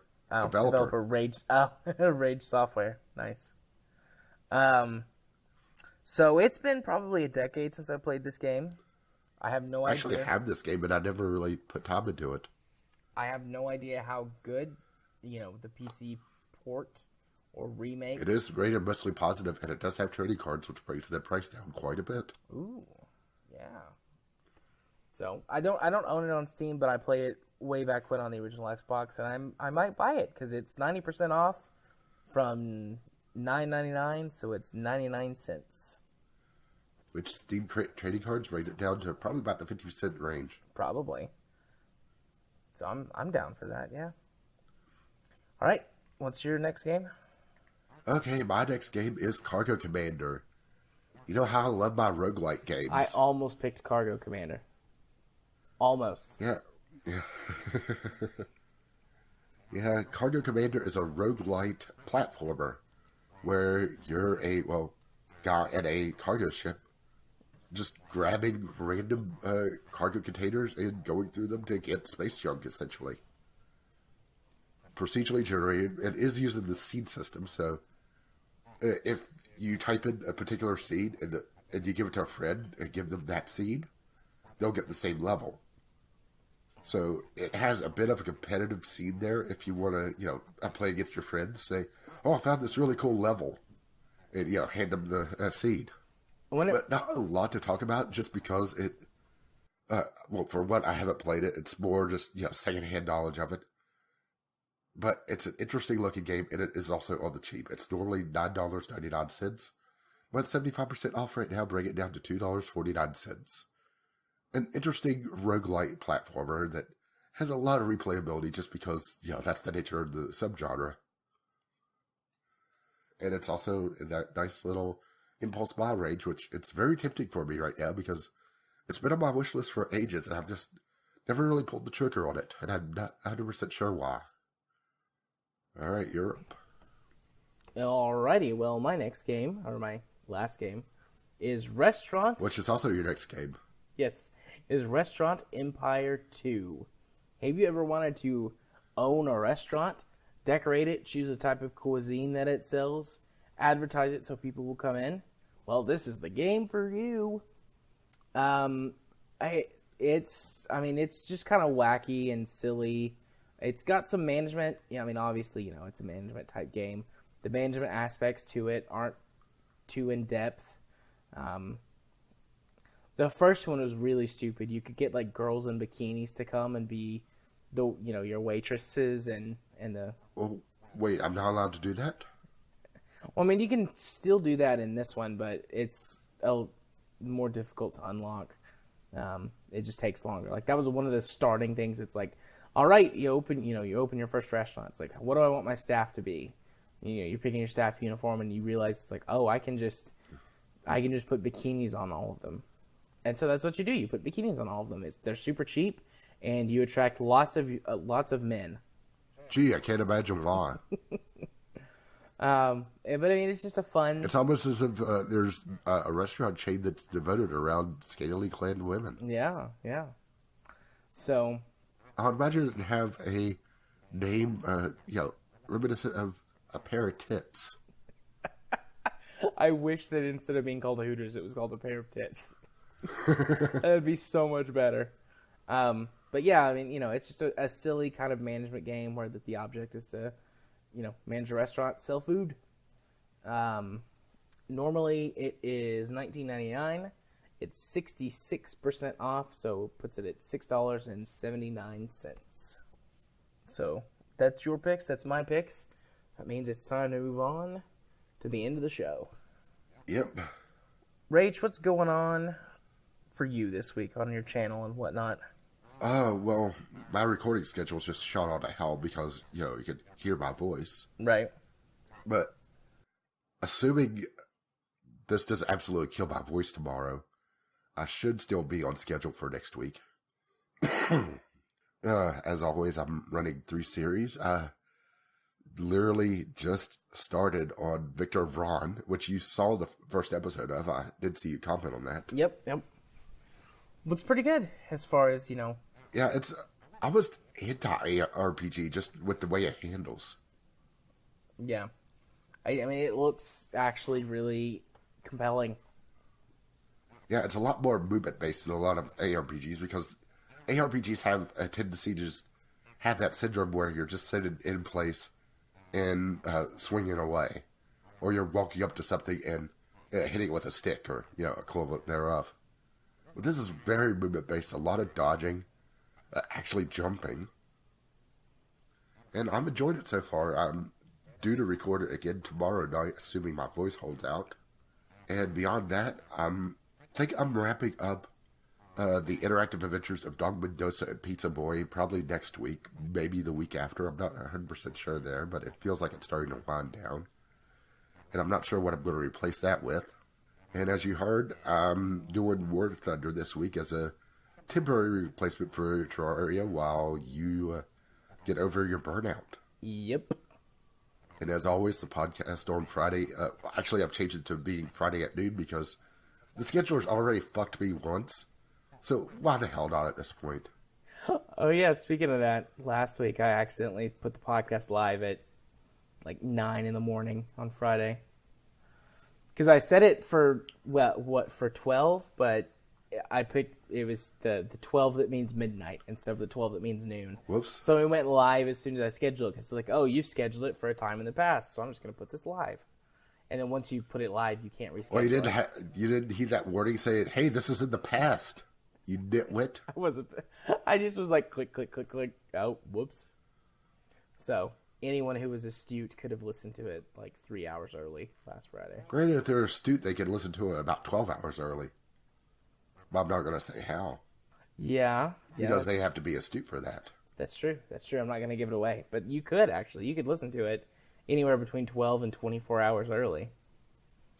Okay. Well, is that it before I jump in? And also the Sunday Sampler, as always, which the summer slump is starting to come to an end on indie games, so I have a few interesting choices for this week. That doesn't require me to go back in my backlog and pick a very mediocre point-and-click adventure. And as always, I am on Twitter at Gaming with CR. My YouTube, of course, is just Gaming with Caffeine Rage. And I've been kind of silent on my Twitter just because I've been, well, either busy or feeling kind of dead. Right. So I've been a little silent there. I'm going to try to perk up a little bit. Get all perky. And that's really about it. Unless I'm missing something. All right. Well, for me this week, you've got some War Thunder content coming. The stuff that we recorded, I actually scheduled it for the proper time. So just one time only our videos will match that are supposed to. I'm going to have to change it by time then. Whatever. It's close enough. You'd have to change days to actually really mess it up enough for me to even think about caring. Shame I can't do it on 30-minute intervals. So yeah, there's some War Thunder videos coming. Stuff outside of what we recorded also. I've got a couple that I recorded. There's some Rocket League stuff. There is Terraria videos, which are in the pipeline, but I don't think they actually go live until the next week. I have so many scheduled videos, which is hopefully going to continue to be a trend for me. Let's hope that I'm better about that in the future. There's also streams, although the streams might actually be all caught up by the time this releases. I don't remember, and I'm not going to go check the schedule right now to make sure of that. And then, of course, there's the podcast on Friday on my YouTube channel, Gaming Psychologist. Oh, sorry. What were you going to say? No, I said ding. Oh. Ding. I, of course, will be streaming, as per usual, on Wednesday and Friday. And if you're not dead, then you'll come stream on Wednesday, I'm sure. You can find me there over at twitch.tv/jarthur4707. Also, you can follow me on Twitter at JMA4707, where here lately I've been talking a lot about building computers and computer parts. And when my 480 comes, if you want to go back and look, I guess, at my tweet history at this point, you can see, at the point of you hearing this, you can see either how much I was excited or how much I was very sad/angry that it worked or was broken. And I do want to make a quick kind of call for help from the audience. So someone suggested to us that it would be a good idea to put together kind of a best of episode and use that as a introduction to people who we share our content with. In a tweet that I missed, and I do apologize for that, it was suggested that, warming up to us over a 3-hour podcast may be a bit tough for a newbie. Yeah. Can't imagine why. So, we've got like 90 hours worth of content that I'm going to have to go through to put together a best of episode that's roughly an hour long. That's what I'm going to shoot for. Somewhere between a half hour and an hour. So if you guys would be so kind as to send in some of your favorite moments, it would be helpful if I knew at least which episode they came from. Timestamps would be amazing, but you don't have to get that specific if you don't have the time. And say the outro music doesn't count. Oh, that is a good joke, though. But so yeah, if you guys want to submit your favorite moments and at least what episode they came from, so that I can find them, that would help me out greatly. I imagine one suggestion may be the Tootsie part. Tootsie.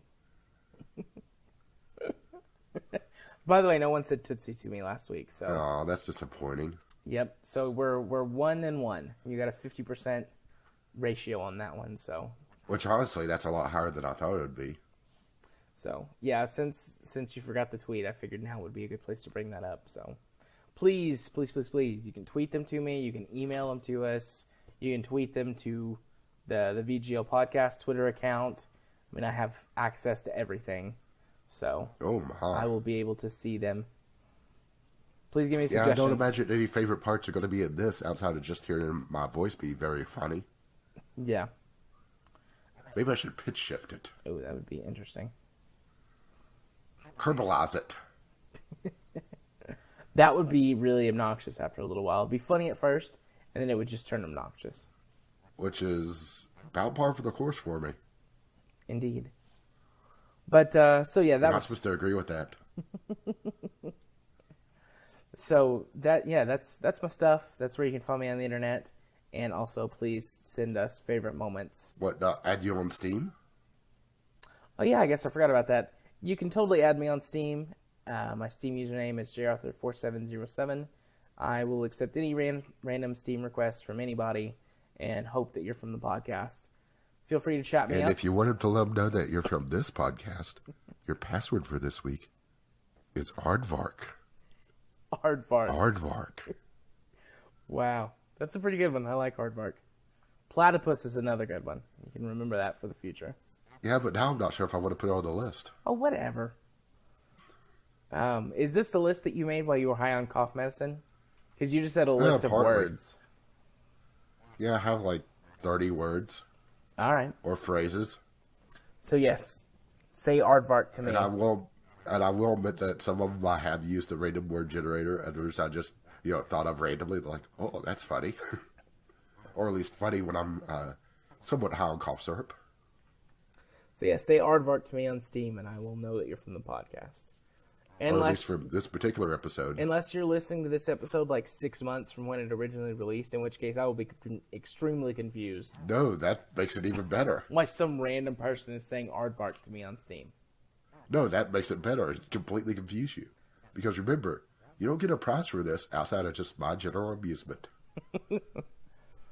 Oh. So, yeah. I would offer to, do all the stuff that you normally do, but I absolutely would do a poor job at it because you always do it, so go ahead and do all of our Yeah. endorsements and stuff. Well, I forgot during the Steam sale to plug our Steam group, which does have a curator on it, by the way, which holds at least a partial master list right now of our past picks and games that we played. You can find it on either of our profiles, but it's under Video Game Logic Podcast, or the abbreviation VGL Podcast, and I'm blanking on the URL, and I didn't copy it into the show notes, which is absolutely terrible on me.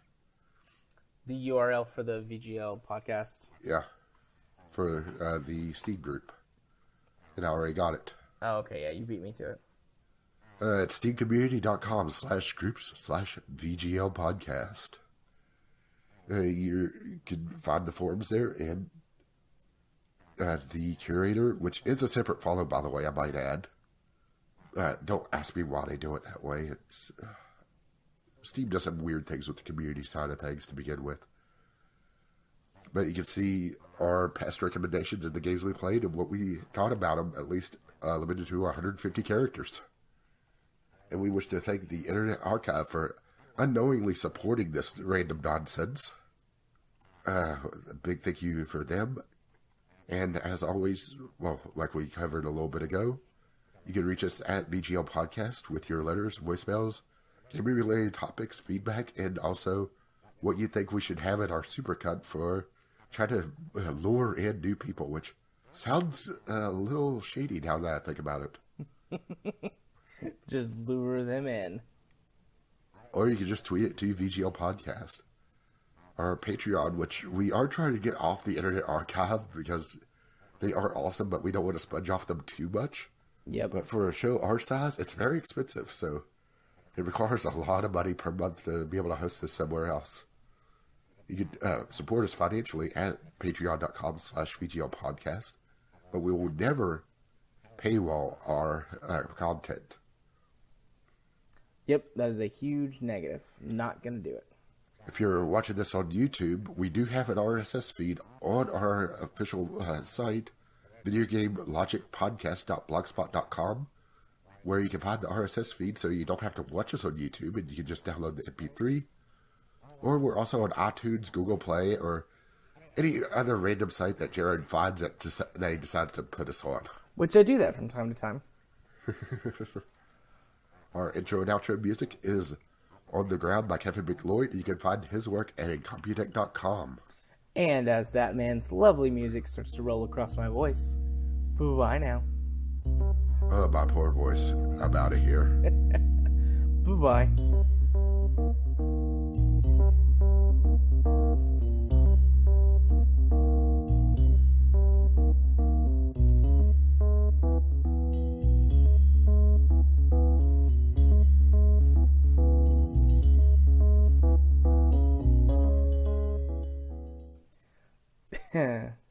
So I told a random stranger today at the store, bye-bye.